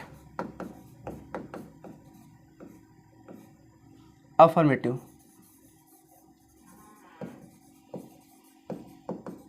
तो हम बोले हैं सभी इंडेफिनिट में कौन सा वर्ब का फॉर्म लगता है, वर्ब का फर्स्ट फॉर्म लगता है। लेकिन दो सेंटेंस को छोड़कर एक सेंटेंस जो है कौन सा है ना, एक सेंटेंस कौन सा बच्चा, एक सेंटेंस हमारा है कौन सा, प्रेजेंट इंडेफिनिट अफर्मेटिव। और जो दूसरा सेंटेंस हमारा कौन सा है, तो वो है हमारा पास्ट इंडेफिनिट अफर्मेटिव ना। इन दोनों में क्या होता है, वर्ब का फर्स्ट फॉर्म नहीं लगता। इसमें वर्ब का कौन सा फॉर्म लगता है बच्चा, वर्ब का फिफ्थ फॉर्म लगता है, यानी यस या ईएस लगता है। और इसमें वर्ब का कौन सा फॉर्म लगता है, वर्ब का सेकेंड फॉर्म लगता है। बस इतना ही। इंडेफिनिट में वर्ब का फर्स्ट फॉर्म, कंटिन्यूअस में वर्ब का फोर्थ फॉर्म, परफेक्ट में वर्ब का थर्ड फॉर्म, परफेक्ट कंटिन्यूअस में वर्ब का फोर्थ फॉर्म प्लस फॉर या सिंस लग जाता है। लेकिन इंडेफिनिट में ऐसे दो सेंटेंस हैं जिनमें वर्ब का फर्स्ट फॉर्म नहीं लगता, वो है प्रेजेंट इंडेफिनिट अफर्मेटिव, इनमें वर्ब का फर्स्ट फॉर्म न लगकर वर्ब का फिफ्थ फॉर्म लगता है। और पास्ट इंडेफिनिट अफर्मेटिव, इसमें वर्ब का फर्स्ट फॉर्म न लगकर वर्ब का सेकेंड फॉर्म लगता है। बस इतना ही बताएं मेरे दोस्त, ठीक है। अब चलते हैं अगला। अब हम लोग बात करेंगे सभी सेंटेंस का जो हेल्पिंग वर्ब होता है उसके बारे में बात करेंगे, ठीक है। उसके बाद हेल्पिंग वर्ब हम सीख लेंगे। उसके बाद बच्चा इसको हम सीख लिए, इसको भी सीख लिए। उसके बाद हम रूल बनाना सीखेंगे, ठीक है। यहाँ पर IS का मतलब है इंडेफिनिट सेंटेंस, CS का मतलब है कॉन्टिन्यूस सेंटेंस, और PS का मतलब है परफेक्ट कॉन्टिन्यूस, और PCS का मतलब है परफेक्ट कॉन्टिन्यूस सेंटेंस। फिर सुन लो, IS का मतलब क्या है, इंडेफिनिट, ठीक है। CS का मतलब है कॉन्टिन्यूस, PS का मतलब परफेक्ट, और PCS का मतलब है परफेक्ट कॉन्टिन्यूस सेंटेंस, ठीक है, ठीक। बच्चा हेल्पिंग वर्ब देखते हैं कि प्रेजेंट इंडेफिनिट सेंटेंस का हेल्पिंग वर्ब क्या होता है, तो वो होता है डू या फिर डज होता है, ठीक है। पास्ट इंडेफिनिट सेंटेंस की अगर हम हेल्पिंग वर्ब की बात करें तो क्या होता है, डिड होता है। और फ्यूचर इंडेफिनिट सेंटेंस की बात करें तो क्या होता है, विल, और क्या होता है, शैल होता है, ठीक है, ठीक है। अगर हम बात करें प्रेजेंट कॉन्टिन्यूअस सेंटेंस का, तो इसका जो रूल हेल्पिंग वर्ब होता है वो क्या होता है, is, am, are. Past continuous sentence का अगर हम हेल्पिंग वर्ब बात करें तो क्या होता है, वॉज, और क्या होता है, वर होता है। ठीक है। फ्यूचर कॉन्टिन्यूअस सेंटेंस की अगर हेल्पिंग वर्ब की बात करें तो क्या होता है, विल बी, और क्या होता है, शैल बी। ठीक है। परफेक्ट की उसी तरह से बात करें तो क्या होता है बच्चा हमारा, हैज या फिर हैव होता है। यहाँ पर हैड हो जाता है और यहाँ पर क्या हो जाता है, विल हैव। ठीक है। और क्या होता है, शैल हैव। ठीक। यहाँ पर अगर हम बात करें तो क्या हो जाएगा बच्चा, हैज बीन, और क्या होगा, हैव बीन। यहाँ पे क्या होता है, हैड बीन। यहाँ होगा विल हैव बीन, और क्या होगा, शैल हैव बीन। ठीक। देखो हमें पता है अभी आप लोग बहुत कंफ्यूज हो कि हम कर क्या रहे हैं, कुछ अलग करना चाहते हैं, इसलिए थोड़ा टाइम दो हमको। ठीक है। यहाँ पर हमने किया क्या, तो यहाँ पर हम रूल पढ़ने की कोशिश कर रहे हैं और रूल में हमने ये सीखा कि ऐसा बेसिकली स्ट्रक्चर होता है, अफर्मेटिव का ऐसा स्ट्रक्चर होता है, निगेटिव का ऐसा स्ट्रक्चर, निगेटिव का ऐसा स्ट्रक्चर, और डबल इंटरगेटिव सेंटेंस का ऐसा स्ट्रक्चर होता है। हमने थोड़ा सा पॉइंट जाना, क्या पॉइंट जाना कि किस सेंटेंस में कौन सा वर्ब का प्रयोग होता है। देखो मेरे भाई, हर एक सेंटेंस में अगर हम बात करें तो जो रूल होता है सेंटेंस बनाने का ये सेम होता है। चेंज क्या होता है, वर्ब चेंज होते हैं और हेल्पिंग वर्ब चेंज होते हैं। हमने समझ लिया कि किस किस सेंटेंस में कौन कौन सा हमारा हेल्प वर्ब का फॉर्म होगा, ये हम जान लिए। अब हमको ये समझना था कि किस सेंटेंस में कौन सा हेल्पिंग वर्ब होगा, जो कि हम ये समझ लिए। हम स्ट्रक्चर समझ लिए, हम ये समझ लिए कि किस सेंटेंस में कौन सा वर्ब का फॉर्म प्रयोग होता है, और ये समझ लिए किस सेंटेंस में कौन सा हेल्पिंग वर्ब प्रयोग करते हैं। तो क्या यहाँ पर अगर हमसे बोला जाए ना, क्या हमसे अगर बोला जाए कि रूल हमको क्या करना है, बनाना है ना, क्या अगर हमसे बोला जाए बच्चा कि रूल बनाना है, तो हम नहीं बना पाएंगे, बिल्कुल बना लेंगे। किसी भी सेंटेंस का अगर हमसे बोला जाए रूल बनाने के लिए, तो उस सेंटेंस का हम रूल बना सकते हैं। अब इतना सक्षम हो गए हैं। ठीक है, इतना सक्षम हम लोग हो गए हैं मेरे भाई। ठीक है, चलिए अब प्रैक्टिस करते हैं और देखते हैं क्या हम उतना सक्षम हो चुके हैं या नहीं। चलिए आप कोई भी एक ले लीजिए, मान लीजिए हम शुरू करते हैं, शुरू से शुरू करते हैं। प्रेजेंट इंडेफिनिट, प्रेजेंट इंडेफिनिट,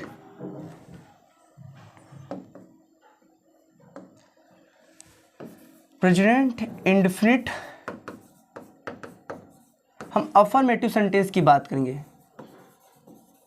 इसके रूल की बात करेंगे। तो देखो कैसे बनाया जाएगा ना, पता है क्या पता बच्चा, रूल देखो ना, पहले रूल देखो कि जो हम बताए तो उस पर अप्लाई किया जाता है। हम लोग ना क्या अप्लाई करते हैं कि अफर्मेटिव में सबसे पहले कौन आता है, सब्जेक्ट आता है, हेल्पिंग वर्ब आता है ना। लेकिन याद रखना, क्या याद रखना बच्चा कि प्रेजेंट इंडेफिनिट अफर्मेटिव में क्या करते हैं हम बच्चा, कौन सा वर्ब का प्रयोग करते हैं, वर्ब का फिफ्थ फॉर्म नहीं, वर्ब का कौन सा फॉर्म का प्रयोग करते हैं, वर्ब का फिफ्थ फॉर्म प्रयोग करते हैं। ठीक है, देखो इसका क्या हो जाएगा, सब्जेक्ट हो जाएगा। अब याद रखना कि प्रेजेंट इंडेफिनिट अफर्मेटिव में हेल्पिंग वर्ब का प्रयोग नहीं होता है, केवल हेल्प मतलब अफर्मेटिव सेंटेंस में। ठीक है, हेल्पिंग वर्ब का प्रयोग नहीं होगा, उसकी जगह वर्ब का क्या करेंगे, फिफ्थ फॉर्म प्रयोग करेंगे। उसके बाद क्या आ जाएगा, ऑब्जेक्ट आ जाएगा। उसके बाद क्या आ जाएगा हमारा अदर, लो बन गया, बात खत्म। दूसरा अगर चेक करना बच्चा किसी भी सेंटेंस का, बोलो मान लो पास्ट इंडेफिनिट का चेक करना है, जो समझे हम लोग, past indefinite neat affirmative AF से लिख देते हैं, इसको मान लो समझना है। तो हम क्या बोले हैं, क्या आ जाए, देखो इसी स्ट्रक्चर बनाएंगे, सब्जेक्ट हो जाएगा। और पास्ट इंडेफिनिट अफर्मेटिव में भी हेल्पिंग वर्ब का प्रयोग नहीं करते हैं, बता चुके आपका। और वहाँ पर वर्ब का फिफ्थ फॉर्म नहीं, उसमें वर्ब का कौन सा फॉर्म प्रयोग करते हैं, वर्ब का सेकेंड फॉर्म प्रयोग किया जाता है। आपको बताया गया था बच्चा, आपको कहाँ बताया गया था, आपको यही बताया गया था, देख लो ना। अच्छा यहाँ बताया गया था, देखो पास्ट इंडेफिनिट अफर्मेटिव में वर्ब का कौन सा प्रयोग होता है, सेकेंड प्रयोग होता है, ये बता चुका गया। ठीक है, तो ये वर्ब का सेकेंड फॉर्म हो गया। उसके बाद क्या आएगा, ऑब्जेक्ट आएगा। उसके बाद क्या आएगा हमारा अदर वर्ड आएगा। लो ये भी बन गया। चलो बनाते हैं, कोई बात नहीं, थोड़ा प्रैक्टिस करते हैं ना, देखते हैं। ठीक, आप अगर बात करते हो क्या बात करते हो, चलिए अगर आप बोल रहे हो कि मुझे फ्यूचर कॉन्टिन्यूअस का क्या करना है, रूल बनाना है, उसका बताइए। चलिए देखते हैं, फ्यूचर कॉन्टिन्यूअस का, अब कॉन्टिन्यूअस कौन सा बच्चा, निगेटिव, इस बार निगेटिव ले लेते हैं हम लोग, इसका रूल बनाना है, ठीक, कोई दिक्कत नहीं। निगेटिव का स्ट्रक्चर क्या था ना, बार बार हम दिखाएंगे बच्चा। निगेटिव का अगर स्ट्रक्चर हम लोग देखें ना, निगेटिव अगर हम स्ट्रक्चर यहाँ पर देखें तो क्या निगेटिव का structure, subject helping of not आएगा, ठीक है। इसी पर हम रूल अप्लाई करते हैं और समझने की कोशिश करते हैं, ठीक है, इसी पर समझते हैं। देखो क्या आएगा, सब्जेक्ट आ जाएगा, सब्जेक्ट के बाद यहाँ पर क्या आएगा, हमारा हेल्पिंग वर्ब। अब सबसे बड़ी बात, एक कौन सा सेंटेंस है, फ्यूचर कॉन्टिन्यूअस। अब फ्यूचर कॉन्टिन्यूअस का ना, फ्यूचर कॉन्टिन्यूअस का बताओ हेल्पिंग वर्ब क्या होता है। देखो यहाँ पर फ्यूचर कॉन्टिन्यूअस का हेल्पिंग वर्ब क्या होता है, विल बी या फिर क्या होता है, शैल बी होता है। क्या होता है बच्चा, विल बी होता है या फिर क्या होता है, शैल बी होता है, ठीक है, ये समझिए। तो यहाँ पर क्या लिख लेंगे हम लोग, विल लिख लेंगे, विल होगा या फिर शैल होगा, फिर क्या होगा बच्चा हमारा, नॉट आएगा, फिर क्या होगा हमारा, बी आ जाएगा, ठीक। अब उसके बाद क्या आएगा, उसके बाद आएगा हमारा वर्ब। अब वर्ब कौन सा, अगर कंटिन्यूअस है तो कौन सा होगा, फॉर्म, फोर्थ फॉर्म होगा।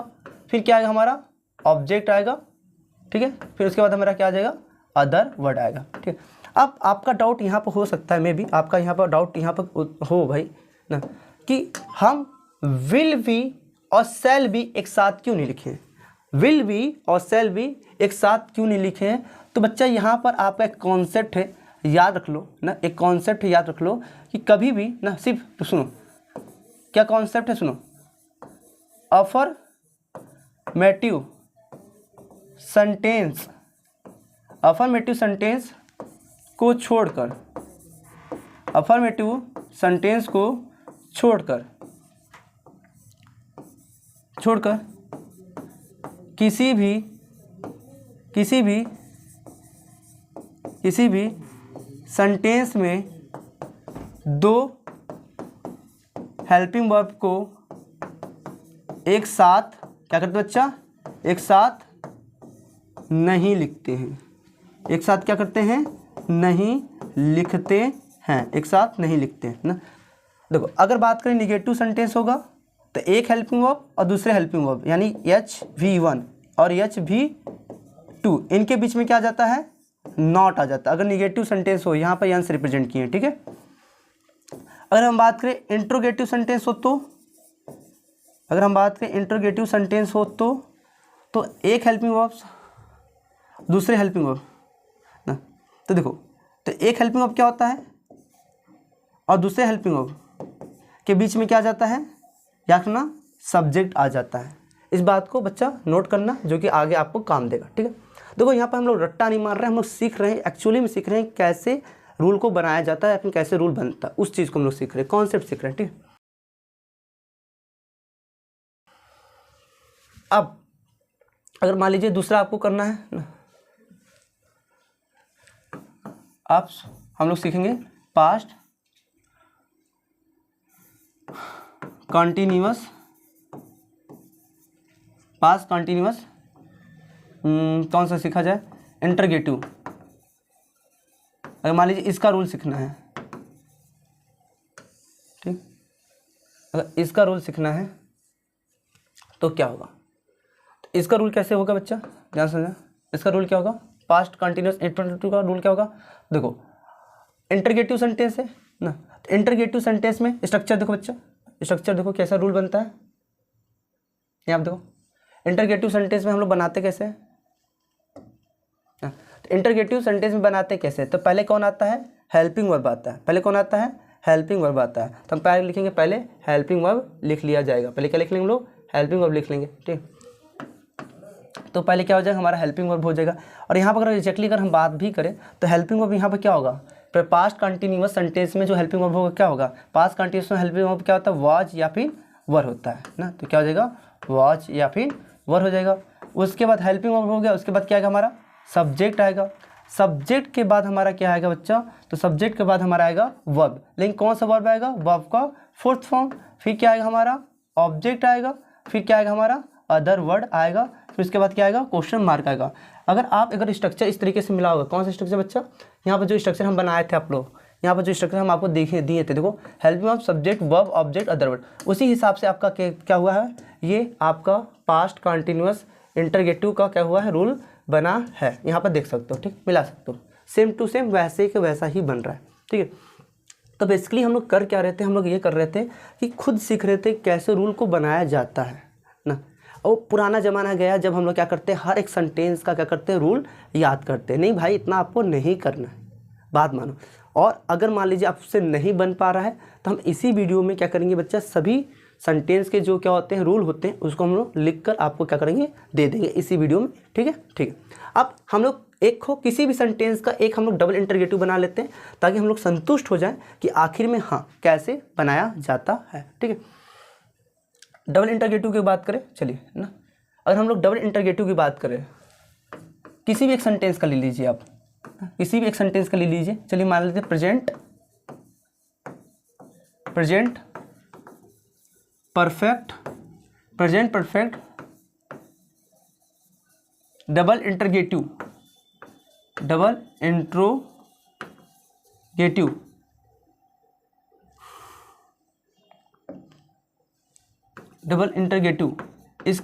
इसके रूल को समझने की कोशिश करते हैं, इसके रूल को समझने की कोशिश करते हैं। तो क्या हो जाएगा, प्रेजेंट परफेक्ट डबल इंटरगेटिव के अगर रूल को हम लोग समझने की कोशिश करें तो क्या हो जाएगा। तो डबल इंटरगेटिव है तो पहले कौन आता है, WH ना, यही तो हम लोग जानते हैं, WH आ गया। उसके बाद क्या आता है मेरे भाई, उसके बाद क्या आता है हमारा, बताओ, उसके बाद क्या आता है, हेल्पिंग वर्ब।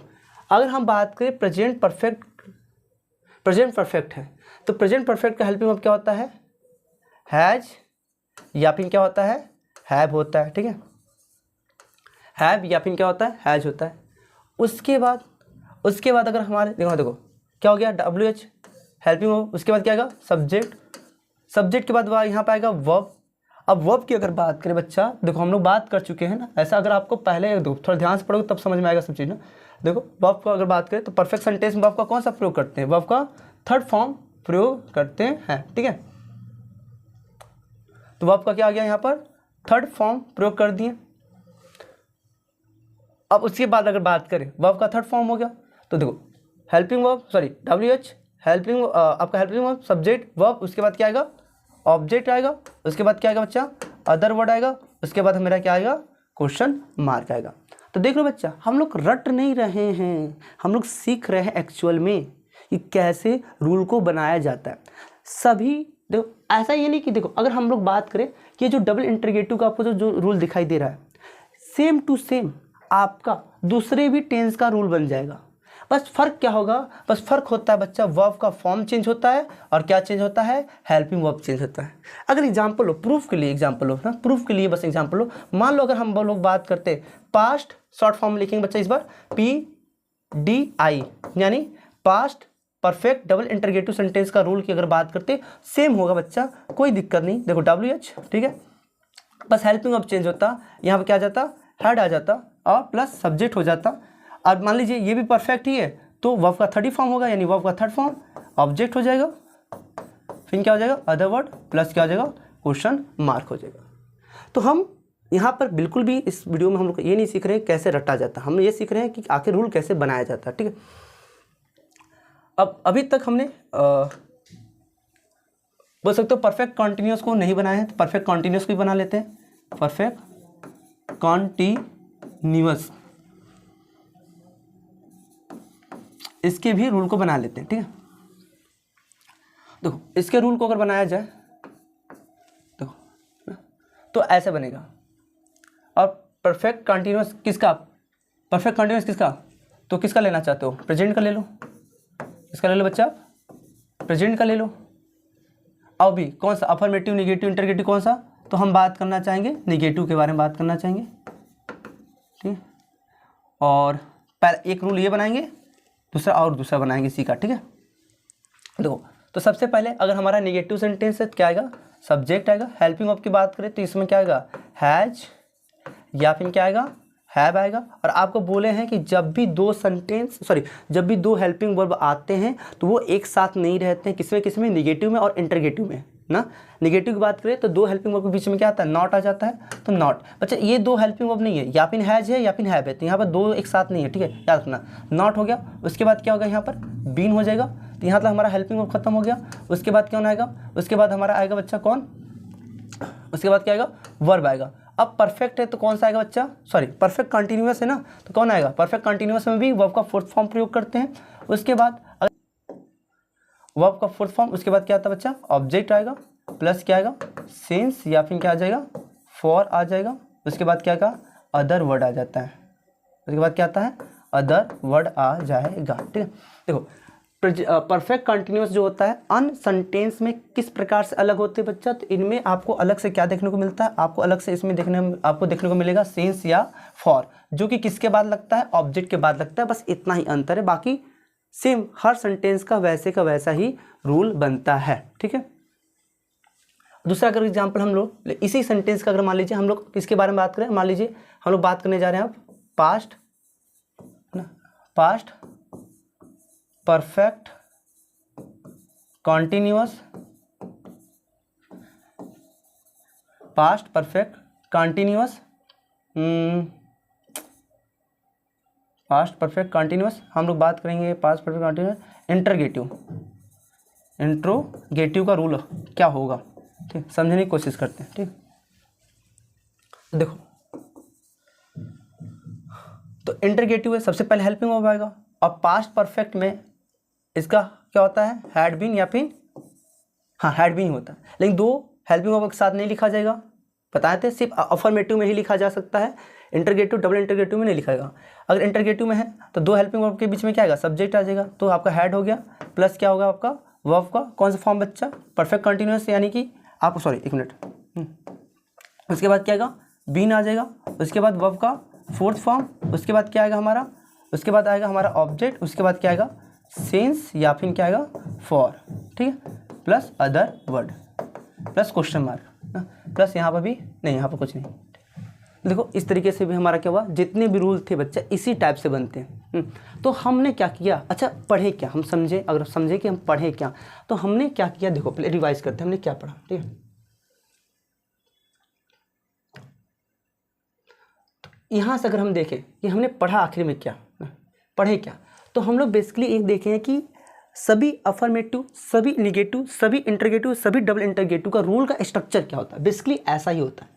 चेंज क्या होता है, बार बार बोल रहे हैं, सभी में सिर्फ हेल्पिंग वर्ब चेंज होता है, और क्या चेंज होता है, वर्ब चेंज होता है। तो किस सेंटेंस में कौन सा हेल्पिंग वर्ब होगा, हमने यहाँ पर ये देख लिया। ठीक है, फिर किस सेंटेंस में कौन सा हेल्पिंग वर्ब होगा, हमने ये देख लिया। स्ट्रक्चर ये होता है, हेल्पिंग वर्ब मेन वर्ब में या फिर वर्ब के फॉर्म में ये चेंजेस आता है किन किन सेंटेंसों में, ये देख लिए, और हेल्पिंग किस सेंटेंस में कौन सा हेल्पिंग वर्ब होता है, ये देख लिए। तो फाइनली हमने बनाया ना, फाइनली हमने क्या किया बच्चा, फाइनली हमने क्या किया, अपना रूल बनाया। हमने रूल बनाना सीख रहे थे, हमने रूल बनाना किसका किसका सीखे, प्रेजेंट इन्फिनिट अफर्मेटिव को सीखे, पास्ट इन्फिनिट अफर्मेटिव को सीखे हैं, हाँ, उसके बाद फ्यूचर कंटिन्यूअस निगेटिव को सीख लिए। उसके बाद अगर बात की यहाँ पर ये बात की है कि निगेटिव सेंटेंस में, इंटरगेटिव सेंटेंस में दो हेल्पिंग वर्ब एक साथ नहीं लिखाते ना, ये हम जाने। उसके बाद हम लोग पास्ट कंटिन्यूअस इंटरगेटिव का रूल देखे हैं। उसके बाद अगर बात करें प्रेजेंट परफेक्ट डबल इंटरगेटिव का रूल देखे हैं। उसके बाद हम किसका देखे हैं, प्रेजेंट परफेक्ट कंटिन्यूअस निगेटिव का रूल देखे हैं, पास्ट परफेक्ट कंटिन्यूअस का इंटरगेटिव रूल देखे हैं। तो इतना रूल हम सीखे हैं, बनाना सीखे हैं, और आप भी क्या करोगे, हर एक टाइप का आप क्या करोगे, हर एक टाइप का सेंटेंस को उठाओगे और उन सेंटेंस का क्या करोगे, रूल बनाओगे, अपने से बनाओगे। स्ट्रक्चर सेम है, वर्ब क्या होता है अलग अलग होता है, और हेल्पिंग वर्ब अलग अलग होता है। तो हम लोग क्या करेंगे, निकाल के बना लेंगे और सीखेंगे ऐसे। ठीक है, और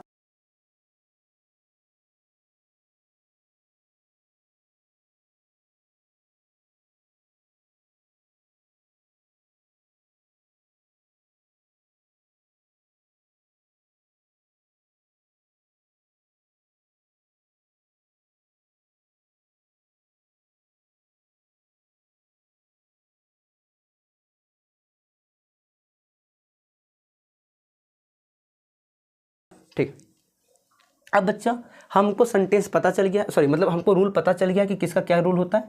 अब हम लोग क्या करेंगे कि फाइनली जो हमारे ऐसे सेंटेंस जिसमें क्या होता है, काम होते हैं, यानी एक्शन सेंटेंस, उसको बनाने की कोशिश करेंगे। ठीक है, देखिए एग्जाम्पल अगर हम लोग पढ़ें, जैसे वह अपने भाई को इतिहास पढ़ाता है। ठीक है, तो ये अगर हम सेंटेंस समझे तो ये कौन सा सेंटेंस हमारा, ये हमारा सेंटेंस है कौन सा सेंटेंस समझा जाए, तो ये सेंटेंस हमारा बच्चा प्रेजेंट ना, इस कौन सा सेंटेंस है, प्रेजेंट इंडेफिनिट, प्रेजेंट इंडेफिनिट है, ठीक है, और अफर्मेटिव सेंटेंस है। और कौन सेंटेंस है, अफर्मेटिव सेंटेंस है, ठीक। ये हमारा प्रेजेंट इन्फिनिट अफर्मेटिव सेंटेंस। कैसे पहचाने, है आगे इसलिए प्रेजेंट है, इन्फिनिट कैसे है, ता है इसलिए हो गया, और अफर्मेटिव क्योंकि इसमें कोई भी निगेटिव वर्ड और कोई भी प्रश्न वाले शब्द नहीं आ रहे इसलिए हम पहचान के।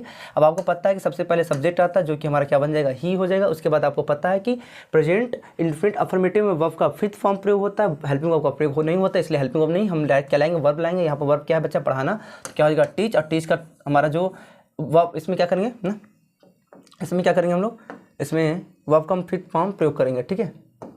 क्या होगा, टीच, टीच होता है, लेकिन हम लोग वर्ब का थर्ड फॉर्म प्रयोग कर लेंगे तो क्या हो जाएगा बच्चा, है ना। आपको पता है सी एच अगर लास्ट में आता है तो ई एस, या सॉरी उसमें क्या प्रयोग करते हैं, ई एस का प्रयोग करते हैं, तो टीच हो जाएगा, ठीक है। उसके बाद क्या होगा, ही टीच, ठीक है। क्या पढ़ाता है बच्चा, इतिहास पढ़ाता है, तो ही टीच हिस्ट्री टू, किसको पढ़ाता है, अपने भाई को, यानी हिज ब्रदर। क्या होगा, हिज ब्रदर, हिज ब्रदर। लीजिए भैया, हो गया। तो ये रहा हमारा सब्जेक्ट, ये हमारा क्या बच्चा, वर्ब का फिफ्थ फॉर्म, ये हमारा रहा ऑब्जेक्ट, और ये भी हमारा क्या है, ऑब्जेक्ट। ये दोनों ऑब्जेक्ट है। क्या ये पहले आ सकता है और ये बाद में आ सकता है, हाँ जी बिल्कुल। इसलिए हम बोल सकते हैं कि दूसरा सेंटेंस भी बना सकते हैं इसी का दूसरे टाइप से। क्या लिखेंगे, ही टीच हिज ब्रदर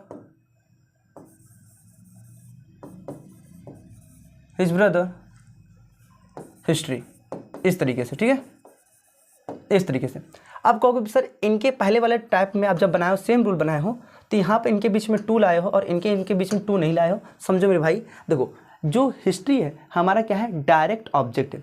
जब डायरेक्ट ऑब्जेक्ट के बाद इनडायरेक्ट ऑब्जेक्ट आता है तो इनके बीच में टू का प्रयोग होता है। और हिज ब्रदर ये मेरा क्या है, इनडायरेक्ट ऑब्जेक्ट है। इनडायरेक्ट ऑब्जेक्ट के बाद जब क्या आता है, डायरेक्ट ऑब्जेक्ट आता है, तो वहाँ पर टू का प्रयोग नहीं होता है। और कैसे इनडायरेक्ट ऑब्जेक्ट पता किया जाता है, कैसे डायरेक्ट ऑब्जेक्ट पता किया जाता है बच्चा, तो ये पहले ही हम बता चुके आपको, ठीक है। अगला क्वेश्चन, मोहन कल अपने माता पिता को देखने कहाँ गया भैया, दिल्ली गया। तो कौन सेंटेंस है, ये हमारा सेंटेंस है बच्चा पास्ट इंडेफिनिट ना, पास्ट इंडेफिनिट और अफर्मेटिव सेंटेंस है। पास्ट कैसे बच्चा, गया लास्ट में, आप समझे। इंडेफिनिट कैसे बच्चा, देखो लास्ट में क्या है, जब आपके लास्ट में बच्चा ताती आए या फिर या ई आ जाए तो समझ लेना कि वो भी कैसा सेंटेंस हमारा इंडेफिनिट सेंटेंस ही होता है, पास्ट इंडेफिनिट सेंटेंस होता है, ठीक है। अफर्मेटिव क्यों है, क्योंकि इसमें कोई भी निगेटिव और कोई भी आपका प्रश्न वाले शब्द नहीं, इसलिए, ठीक है। तो सबसे पहले क्या आएगा, आपका सब्जेक्ट आएगा, क्योंकि जो कि हमारा कौन है बच्चा, मोहन है। उसके बाद पता है पास्ट इंडेफिनिट अफर्मेटिव में आपको पता है बच्चा, हेल्पिंग वर्ब का प्रयोग नहीं करते हैं, किसका प्रयोग करते हैं, वर्ब का सेकेंड फॉर्म प्रयोग करते हैं। तो जाने को हम लोग क्या बोलते हैं, गो, लेकिन गो का क्या हो जाएगा बच्चा, वेंट हो जाएगा, ठीक है। अगर ये बड़ा सेंटेंस नहीं होता, हम बस ऐसे बोलते मोहन गया बाजार, तो क्या बोलते हैं, ये नहीं बोलते मोहन वेंट टू मार्केट, तो कहाँ गया, तो वेंट टू क्या हो जाएगा बच्चा, दिल्ली, क्या हो जाएगा, दिल्ली हो जाएगा। उसके बाद अगर हम बात करें, उसके बाद क्या होगा, उसके बाद होगा to, went to Delhi,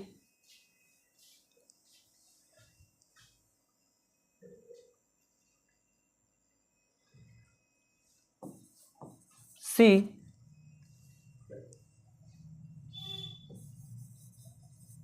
his mother. अच्छा मदर नहीं लिखेंगे, पेरेंट्स लिखेंगे बच्चा, क्योंकि माता पिता बोल रहा है तो पेरेंट्स लिखेंगे, ठीक है, हो जाएगा, पेरेंट्स हो जाएगा, ठीक है, पेरेंट। अब ऐसा क्यों बनाएगा, देखो मोहन हमारा क्या है, सब्जेक्ट है, वेंट मतलब बच्चा जाना। अब सिंपल सी बात, बच्चा कहाँ जा रहा है, दिल्ली जा रहा है।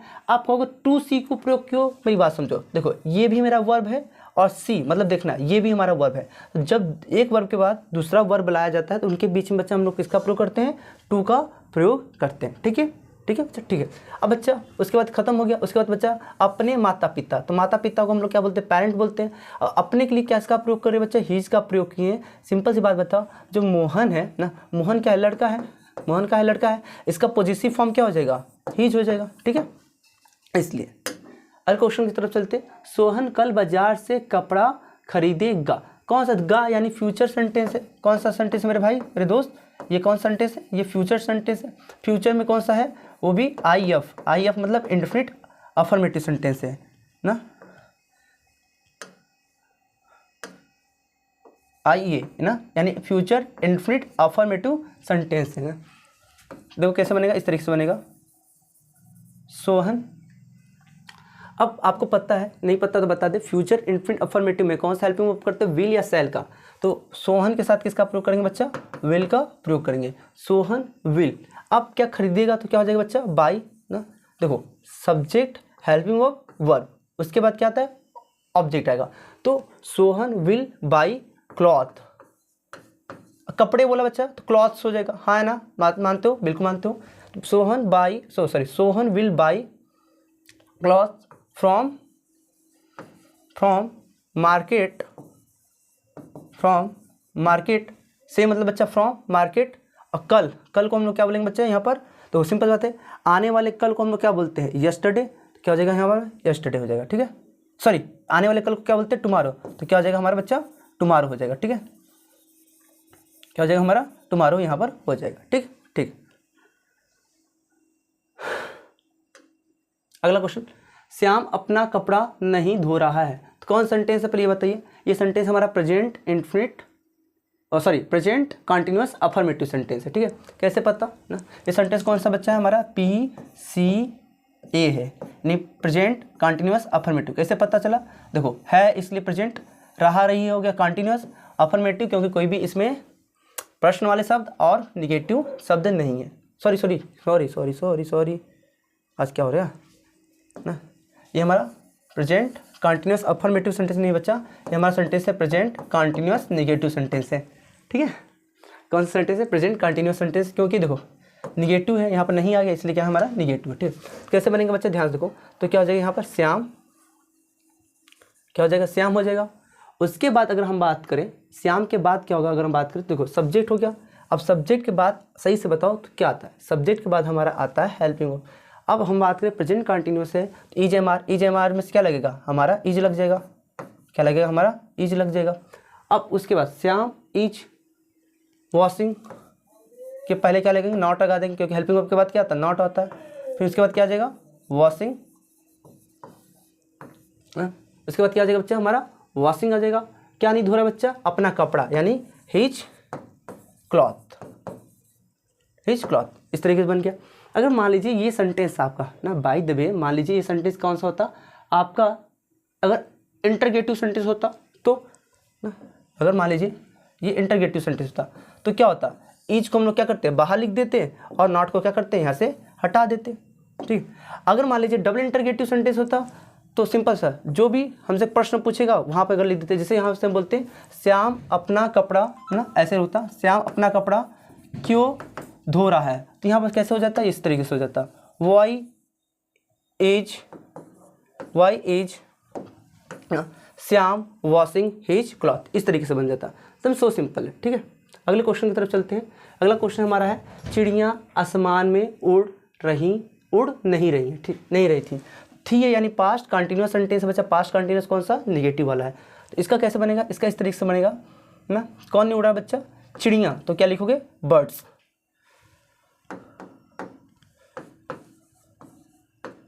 क्या हो जाएगा, बर्ड्स वर, क्योंकि चिड़िया की बात किया, बहुत सारी चिड़ियों के बारे में बात किया, ठीक है। चिड़िया यानी बर्ड्स वर नॉट, बच्चा उड़ने को क्या बोलेंगे, फ्लाई। अब आईएनजी लगा दोगे क्योंकि वर्ब का फोर्थ फॉर्म चल रहा है, कंटिन्यूअस सेंटेंस है, तो बर्ड वर नॉट फ्लाइंग ना, इन द बच्चा कहाँ, स्काई। लीजिए ये बन गया, सिंपल बात है। फिर से वही का सेंटेंस, अगर यहाँ पर अगर सर जी मान लीजिए नहीं होता तो यहाँ पर क्या करते हैं, नहीं, नॉट नहीं लिखते।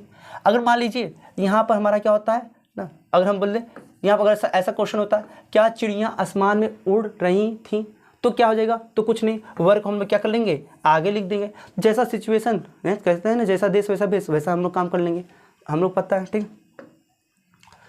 वह अपना गृह कार्य नहीं कर रहा होगा, तो ये देखिए कौन सेंटेंस है आपका, ये सेंटेंस हो गया फ्यूचर टेंस सेंटेंस हो गया, ठीक है। तो वो अपना कार्य नहीं कर रहा होगा, सिंपल बात है। तो क्या हो जाएगा, ही विल।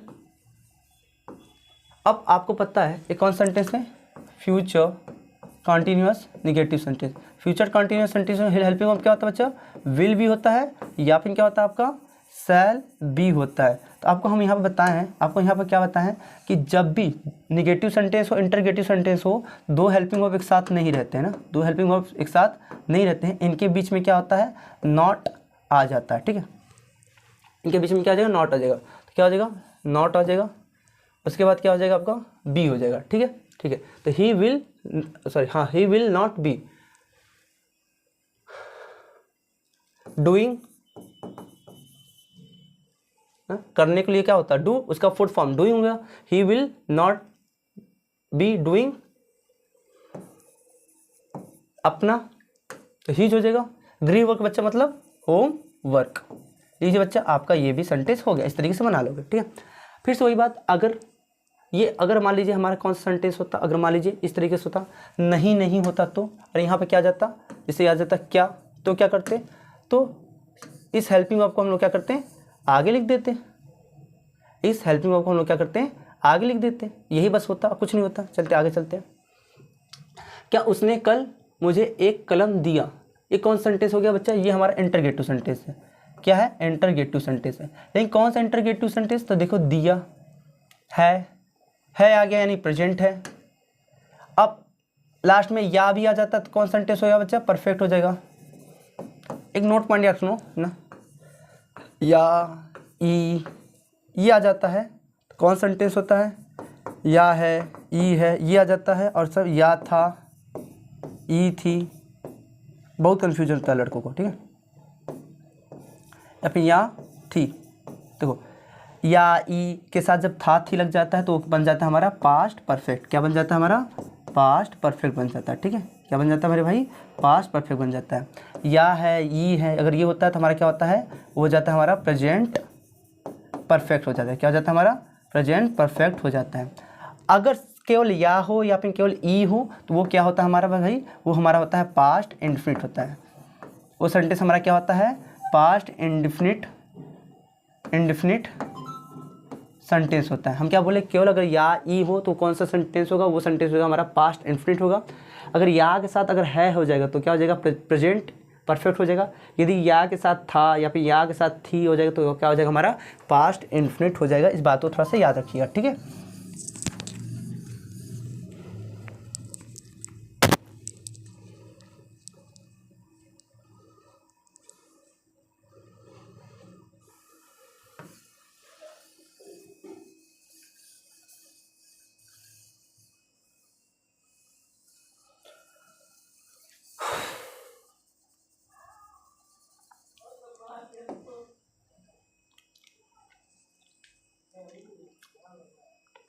ठीक बच्चों, जैसे कि हम बोले थे कौन सा सेंटेंस है, पास्ट सॉरी प्रेजेंट परफेक्ट हमारा कौन सा है, इंडेफिनिट सेंटेंस है।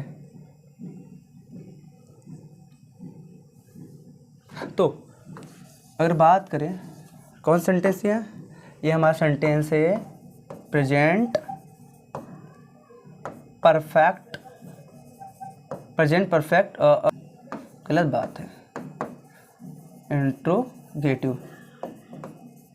क्या हो गया भाई, काहे नाराज हो तुम, इंट्रोगेटिव। ठीक है, तो इंटरगेटिव में सबसे पहले कौन आता है, हेल्पिंग वर्ब। अब कौन सेंटेंस है, प्रेजेंट परफेक्ट है, तो प्रेजेंट परफेक्ट में हैज या फिर मेरे लाल क्या होगा, हैव आएगा। अब बात करें उसने, एक ही के बारे में बात कर रहे हैं तो क्या आ जाएगा, हैज आ जाएगा। अब हेल्पिंग वर्ब के बाद बताओ क्या आता है हमारा, सब्जेक्ट आता है। यहाँ पे सब्जेक्ट कौन है बच्चा, उसने। अब देखिए उसने का मतलब क्या होता है, लोग इसी में कंफ्यूज होते हैं। तो उसने, उसका, जब ये सब्जेक्ट के स्थान पर आते हैं, देखो यहाँ पे क्या आएगा, सब्जेक्ट आएगा ना। सब्जेक्ट स्थान पर आता है तो उसका मतलब क्या हो जाता है, उसका मतलब हो जाता है ही हो जाता है। तो हैज ही हो गया। ठीक है, सब्जेक्ट सॉरी हेल्पिंग वर्ब हो गया, सब्जेक्ट हो गया। उसके बाद बताओ कौन सा क्या आता है, वर्ब आता है। परफेक्ट है यानी कौन सा आएगा, वर्ब का थर्ड फॉर्म आएगा। देने का गिव होता है लेकिन थर्ड फॉर्म क्या हो जाएगा, गिव हो जाएगा। ठीक है, उसके बाद क्या आता है बच्चा, उसके बाद आता है ऑब्जेक्ट। अब यहाँ पर अगर बात करें तो ऑब्जेक्ट, मुझे भी ऑब्जेक्ट है और एक कलम, ये दोनों भी ऑब्जेक्ट हैं। अगर एक कलम की बात करें तो डायरेक्ट ऑब्जेक्ट है, और मुझे की बात करें तो इनडायरेक्ट ऑब्जेक्ट है। दोनों में से किसी को ला सकते हो, कोई दिक्कत नहीं है। तो has he gave me a pen, अब बोल रहा बच्चा क्या उसने कल मुझे एक कलम दिया था। अब क्या बोल रहे हैं, अब कहने का मतलब कि हम कब की बात कर रहे हैं, हम पास्ट की बात कर रहे हैं ना। अब पास्ट की बात करें तो पास्ट के लिए जो कल होता है वो क्या होता है हमारा, यस्टरडे होता है। क्या होता है बच्चा, यस्टरडे होता है। ठीक, अगले क्वेश्चन की तरफ चलते हैं बच्चा। ठीक है, ओके चलते अगले क्वेश्चन की तरफ बच्चा। अगला क्वेश्चन है क्या माता जी खाना बना चुकी होंगी, ये सेंटेंस हमारा है फ्यूचर परफेक्ट इंटरगेटिव सेंटेंस। इसको देख लेते हैं, इसका भी अच्छा हम लोग क्या करते हैं, खात्मा करके छोड़ते हैं। ठीक है, क्या माता जी खाना बना चुकी होंगी, इसका किस तरीके से बनाएंगे ध्यान देखो। अब बात कर रहे हैं, ये सेंटेंस है कौन सा मेरे भाई, फ्यूचर सेंटेंस में अगर बात करें फ्यूचर परफेक्ट सेंटेंस, तो फ्यूचर परफेक्ट सेंटेंस का हेल्पिंग वर्ब याद है मेरे वो दोस्त, क्या होता है, विल हैव ये होता है, या क्या होता है, शैल हैव ये होता है। ठीक है, ये होता है। ठीक, अगर हम बात करें तो यहाँ पर हमारा क्या आएगा, माता जी, यानी अगर हम बात करें माता जी की अगर बात कर रहे हैं तो माता जी यहाँ पर क्या सिंगुलर है, तो यहाँ पर क्या आ जाएगा, विल हो जाएगा। अब आपको बताएं कि दो हेल्पिंग वर्ब एक साथ नहीं लिख सकते हैं, किसमें, इंटरगेटिव, डबल इंटरगेटिव और नेगेटिव सेंटेंस में। तो इनके बीच में क्या आएगा, हमारे सब्जेक्ट आएंगे, यानी क्या आ जाएगा, मदर हो जाएगा ना, विल मदर, उसके बाद क्या होगा, हैव। ठीक, बिल्कुल ठीक है। अब देखो ये हमारा हेल्पिंग वर्ब हो गया, उसके बाद क्या हो गया, सब्जेक्ट हो गया, ये भी हमारा हेल्पिंग वर्ब था। उसके बाद मेरा क्या आएगा, वर्ब आएगा, बनाने का, यहाँ पर खाने के लिए क्या होगा बच्चा, क्या लिखेंगे, कुक का थर्ड फॉर्म क्या होगा, कुक्ड हो जाएगा। क्या होगा बच्चा, कुक्ड हो जाएगा। ओके, उसके बाद क्या आता है, ऑब्जेक्ट आता है, और ऑब्जेक्ट यहाँ पर बच्चा क्या है, खाना, तो will mother have cooked the food, और लास्ट में क्या लगाएंगे, क्वेश्चन मार्क। अच्छा, पिछला क्वेश्चन मार्क नहीं लगाए होंगे तो गलत हो जाएगा, क्वेश्चन मार्क लगा देना। ठीक है, ठीक। अगला, वह कितने पत्र लिख चुके होंगे, तो वह देखो यहाँ पर कितने, डबल इंटरगेटिव आ गया, तो क्या हो जाएगा यहाँ पर बच्चा, हाउ मेनी, क्या हो जाएगा, हाउ मेनी। अब ये हमारा क्या हो गया, अब ये हमारा क्या हो गया बच्चा, ये हमारा हो गया बोल सकते हो, ये हमारा क्या हो गया, WH वर्ड हो गया। अब WH वर्ड के बाद हमारा क्या आता है, हेल्पिंग वर्ब आता है, तो हेल्पिंग वर्ब लिखेंगे तो बिल्कुल भी नहीं। WH ध्यान सुना, तीन ऐसे वर्ड हैं जैसे हाउ मेनी हो गया, हाउ मच हो गया, विच हो गया, ये जिसके लिए आते हैं उनके साथ ही क्या करते बच्चा, मतलब कि इंग्लिश में उनके साथ ही लिखा जाता है। जैसे अगर बात करके कितने, ये कितने किस चीज़ के लिए है, पत्र के लिए ही आया ना, सही बताना, कितने पत्र, ये जो कितने शब्द यूज किया गया किसके लिए यूज किया गया, पत्र के लिए यूज किया गया, तो हाउ मेनी लेटर ना, हाउ मेनी लेटर। उसके बाद क्या होगा, ये सेंटेंस कौन सा है, उसके बाद देख लीजिए, ये हमारा सेंटेंस है फ्यूचर परफेक्ट और डबल इंटरगेटिव सेंटेंस है। ठीक है, तो देखो ये हो गया हमारा लेटर हो गया।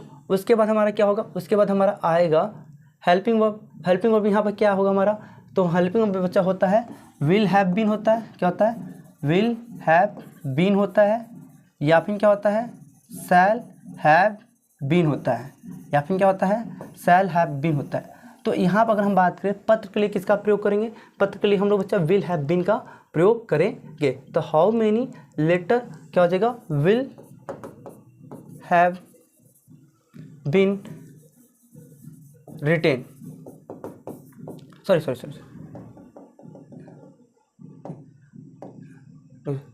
क्या हो जाएगा, विल हो जाएगा। ठीक, उसके बाद बच्चा हमारा जो सब्जेक्ट है वो क्या, ही, तो ही हो जाएंगे। ठीक, हैव बीन राइट का क्या हो जाएगा, रिटेन हो जाएगा। इस तरीके से हमारा ये समाप्त हो। ठीक है, या ना या क्या होगा, जैसे आप सोच रहे होगे कि हेल्पिंग वर्ब हो गया, अब हेल्पिंग WH हो गया, WH वर्ड के बाद हेल्पिंग वर्ब आना चाहिए तुरंत। हेल्पिंग वर्ब इसलिए नहीं आया क्योंकि हाउ मेनी, हाउ मच और विच, ये तीन ऐसे शब्द बोल सकते हो वर्ड हैं जो जिसके लिए प्रयोग किए जाते हैं वो उनके साथ ही इनको क्या किया जाता है, लिखा जाता है। तो हाउ मेनी के बाद क्या आएगा, डायरेक्ट लेटर आएगा। उसके बाद हेल्पिंग वर्ब आएगा बच्चा। तो हेल्पिंग वर्ब आपको पता है कि कौन सा सेंटेंस है, आपका ये सेंटेंस बच्चा फ्यूचर परफेक्ट डबल इंटरगेटिव है, यानी आपके यहाँ पर 2 हेल्पिंग वर्ब नहीं 3 हेल्पिंग वर्ब हो गए टोटल, तो क्या होंगे, एक साथ लिखे जाएंगे, नहीं लिखे जाएंगे, तो विल हो गया। तो हेल्पिंग वर्ब के बाद क्या आता है, देखो सब्जेक्ट आ जाएगा। अब देखो, अब कहने का मतलब कि एक तो अलग हो गया ना, बाकी 2 बच्चे आप एक साथ हो सकते हैं। जब 3 होते हैं तो एक अलग लिखाता है, 2 क्या लिखाता है, एक साथ ही लिखाता है, ठीक है। तो हैव बीन हो गया, उसके बाद बच्चा क्या हमारा है, रिटेन, उसके बाद हो गया बच्चा, ठीक है, समाप्त हो गया यहाँ तक, ठीक है। अगला क्वेश्चन है, हम 1910 से इस शहर में रह रहे हैं, ठीक है। तो ये कौन सा सेंटेंस है, ये हमारा सेंटेंस है, ये हमारा सेंटेंस बच्चा प्रेजेंट, ये सेंटेंस हमारा प्रेजेंट परफेक्ट कॉन्टिन्यूअस, कॉन्टिन्यूअस ये हमारा सेंटेंस है, प्रेजेंट परफेक्ट कॉन्टिन्यूअस ये हमारा सेंटेंस है। अब इसको करोगे कैसे आप, तो सिंपल सुनो, रूल तो सब पता ही हो गया आप लोग को, ठीक है। तो अब यहाँ सबसे पहले कौन आता है, सब्जेक्ट, तो क्या हो जाएगा यहाँ पर वी हो जाएगा।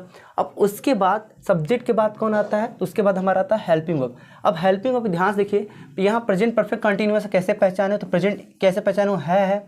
अब परफेक्ट कंटिन्यूअस कैसे पहचाने, तो देखो लास्ट में क्या रहा रही, प्लस में समय के बारे में बात कर दिया, यानी परफेक्ट कंटिन्यूअस है, यही बात हुआ था, यही बात हुआ रहा, ठीक।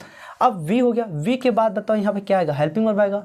अब यहाँ पर अगर हम बात करें प्रेजेंट परफेक्ट कंटिन्यूअस का जो हेल्पिंग वर्ब होता है, इस सेंटेंस में जो हेल्पिंग वर्ब होता है वो हेल्पिंग वर्ब क्या होता है, इनके लिए जो हेल्पिंग वर्ब का प्रयोग किया जाता है, किसका प्रयोग करते हैं, हैज़ बीन या फिर हैव बीन ना, हैज़ बीन या फिर हैव बीन। और वी है यानी प्लूरल है, तो यहाँ पे किसका प्रयोग करेंगे बच्चा, हैव बीन का प्रयोग करोगे। अब तुम लोग कहोगे सर इन दोनों एक साथ ही लिखे हैं, अब तो बोले 2 हेल्पिंग वर्ब के साथ नहीं लिखा जाएगा, मैंने बोला था अफर्मेटिव सेंटेंस को छोड़कर, तो ये अफर्मेटिव सेंटेंस, इसलिए हम क्या करेंगे, दोनों को साथ लिखेंगे, कोई दिक्कत नहीं है। तो हो गया वी हैव बीन, हो गया बच्चा, हो गया। तो सब्जेक्ट हो गया हमारा, सब्जेक्ट के बाद हेल्पिंग वर्ब हो गया, हेल्पिंग वर्ब के बाद क्या होगा, वर्ब होगा। अब रहने का मतलब यहाँ पे क्या लिखेंगे बच्चा, स्टे, स्टे के साथ वर्ब का फोर्थ फॉर्म क्या हो जाएगा, स्टेइंग, क्या होगा बच्चा, स्टेइंग। में मतलब क्या हो जाएगा, इन, और इस शहर का क्या हो जाएगा, दिस सिटी, क्या हो जाएगा, दिस सिटी। अब देखो 1910 से रह रहे हैं, तो क्या एक निश्चित समय बता रहे हैं, तो जब निश्चित समय की बात करते बच्चा, तो हम लोग क्या करते हैं, हम सिंस का प्रयोग करते हैं। जब निश्चित बात की बात होता है तो हम लोग किसका प्रयोग करते हैं, सिंस का प्रयोग करते हैं। तो दिस सिटी सिंस 1910, ठीक, इस तरीके से हो गया। अगर अनिश्चित समय होगा, जहाँ पर अनिश्चित समय मतलब जहाँ हमें समय का एग्जैक्टली हमें बोल सकते हो कि टाइम का पता न चले, तो वहाँ पर हम किसका प्रयोग करेंगे, फॉर का प्रयोग करेंगे। अभी आपको एग्जाम्पल मिला, खुद ही क्लियर हो जाएगा, ठीक है।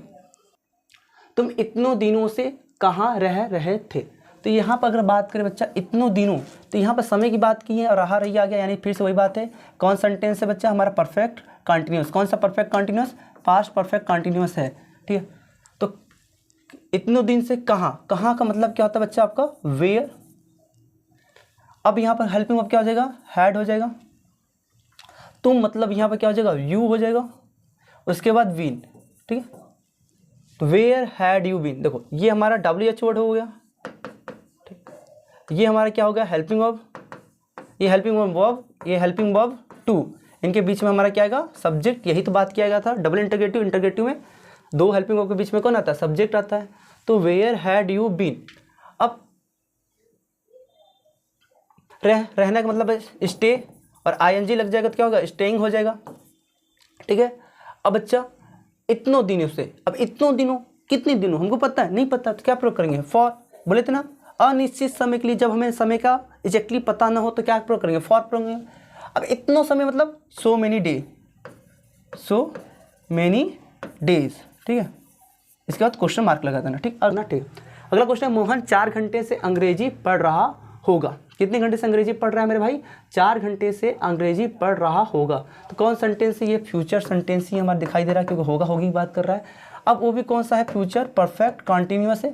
फ्यूचर परफेक्ट कंटिन्यूअस में कौन सा बच्चा हमारा, अफर्मेटिव है, ठीक है। अफर्मेटिव में सबसे पहले कौन आता है, सब्जेक्ट आता है। सब्जेक्ट यहाँ पे क्या हो जाएगा, मोहन हो जाएगा। अब यहाँ पे हेल्पिंग वर्ब की बात करें तो क्या हो जाएगा, मोहन के लिए क्या प्रयोग करेंगे, विल हैव बीन का प्रयोग कर लेंगे। अब वो तीनों एक साथ लिखेंगे, हाँ जी, क्योंकि हमारा ये क्या है, अफर्मेटिव सेंटेंस। अफर्मेटिव में क्या होता है, जितने भी हेल्पिंग वर्ब होते हैं एक साथ ही लिखे जाते हैं, कोई दिक्कत नहीं है। अगर इंटरगेटिव होता है, डबल इंटरगेटिव होता है, तब इनके बीच में क्या लाते हैं बच्चा, नॉट या फिर सब्जेक्ट लाने की कोशिश करते हैं, ठीक है। कोशिश नहीं करते, लाते हैं। मोहन विल नॉट, ठीक है, sorry, Mohan will have been. Subject हो गया मेरे भाई, हेल्पिंग वर्ब हो गया, उसके बाद क्या आएगा हमारा, वर्ब आएगा। क्या कर रहा है बच्चा, पढ़ाई कर रहा है, तो क्या हो जाएगा बच्चा, स्टडी, ना, क्या होगा, स्टडिंग, ओहो स्टडिंग हो जाएगा। अब इसके बाद बच्चा क्या स्टडिंग कर रहा है, 4 घंटे से अंग्रेजी पढ़ रहा है, तो Mohan will have been studying English. अब ऑब्जेक्ट के बाद क्या आता है आपका, ऑब्जेक्ट के बाद आता है सिंस या फॉर का प्रयोग करते हैं। अगर निश्चित समय है तो सिंस, अनिश्चित समय है तो फॉर। यहाँ पर कौन समय, अनिश्चित। 4 घंटा, कौन सा 4 घंटा, सुबह शाम दोपहर, कुछ पता चल रहा नहीं पड़ा, तो इंग्लिश फॉर 4 हावर्स। हावर्स क्यों किए, क्योंकि 4 घंटे की बात किया है, आवर्स, ठीक है, बन गया आपका इस तरीके से। अगले क्वेश्चन चलते बच्चा, अगला क्वेश्चन। अब जितना भी था बच्चा हमारा ना, पूरी क्वालिटी के साथ हमने क्या किया, अच्छे से पढ़ाई किया। अब हम लोग क्या करेंगे, अब ये लेक्चर शायद बहुत बड़ा हो रहा होगा मेरे हिसाब से, तो वो एडिट करने के बाद पता चल जाएगा कि बड़ा था कि नहीं। अगर ज़्यादा बड़ा होगा तो इसके बाद जो हमारे क्या होते हैं पैराग्राफ आते हैं क्वेश्चन, उनको कैसे लिखा जाता है, उनको कैसे सॉल्व किया जाएगा, ये हम लोग सीखेंगे, ठीक है। तो अगर वीडियो लंबा नहीं होगा, इसी वीडियो में हम क्या करेंगे, जारी करेंगे। अगर वीडियो लंबा होगा बच्चा तो समझना, आपको सेकंड पार्ट देखना है, जानना, सेकंड वीडियो पर आप देख लेना, ठीक है। चलिए।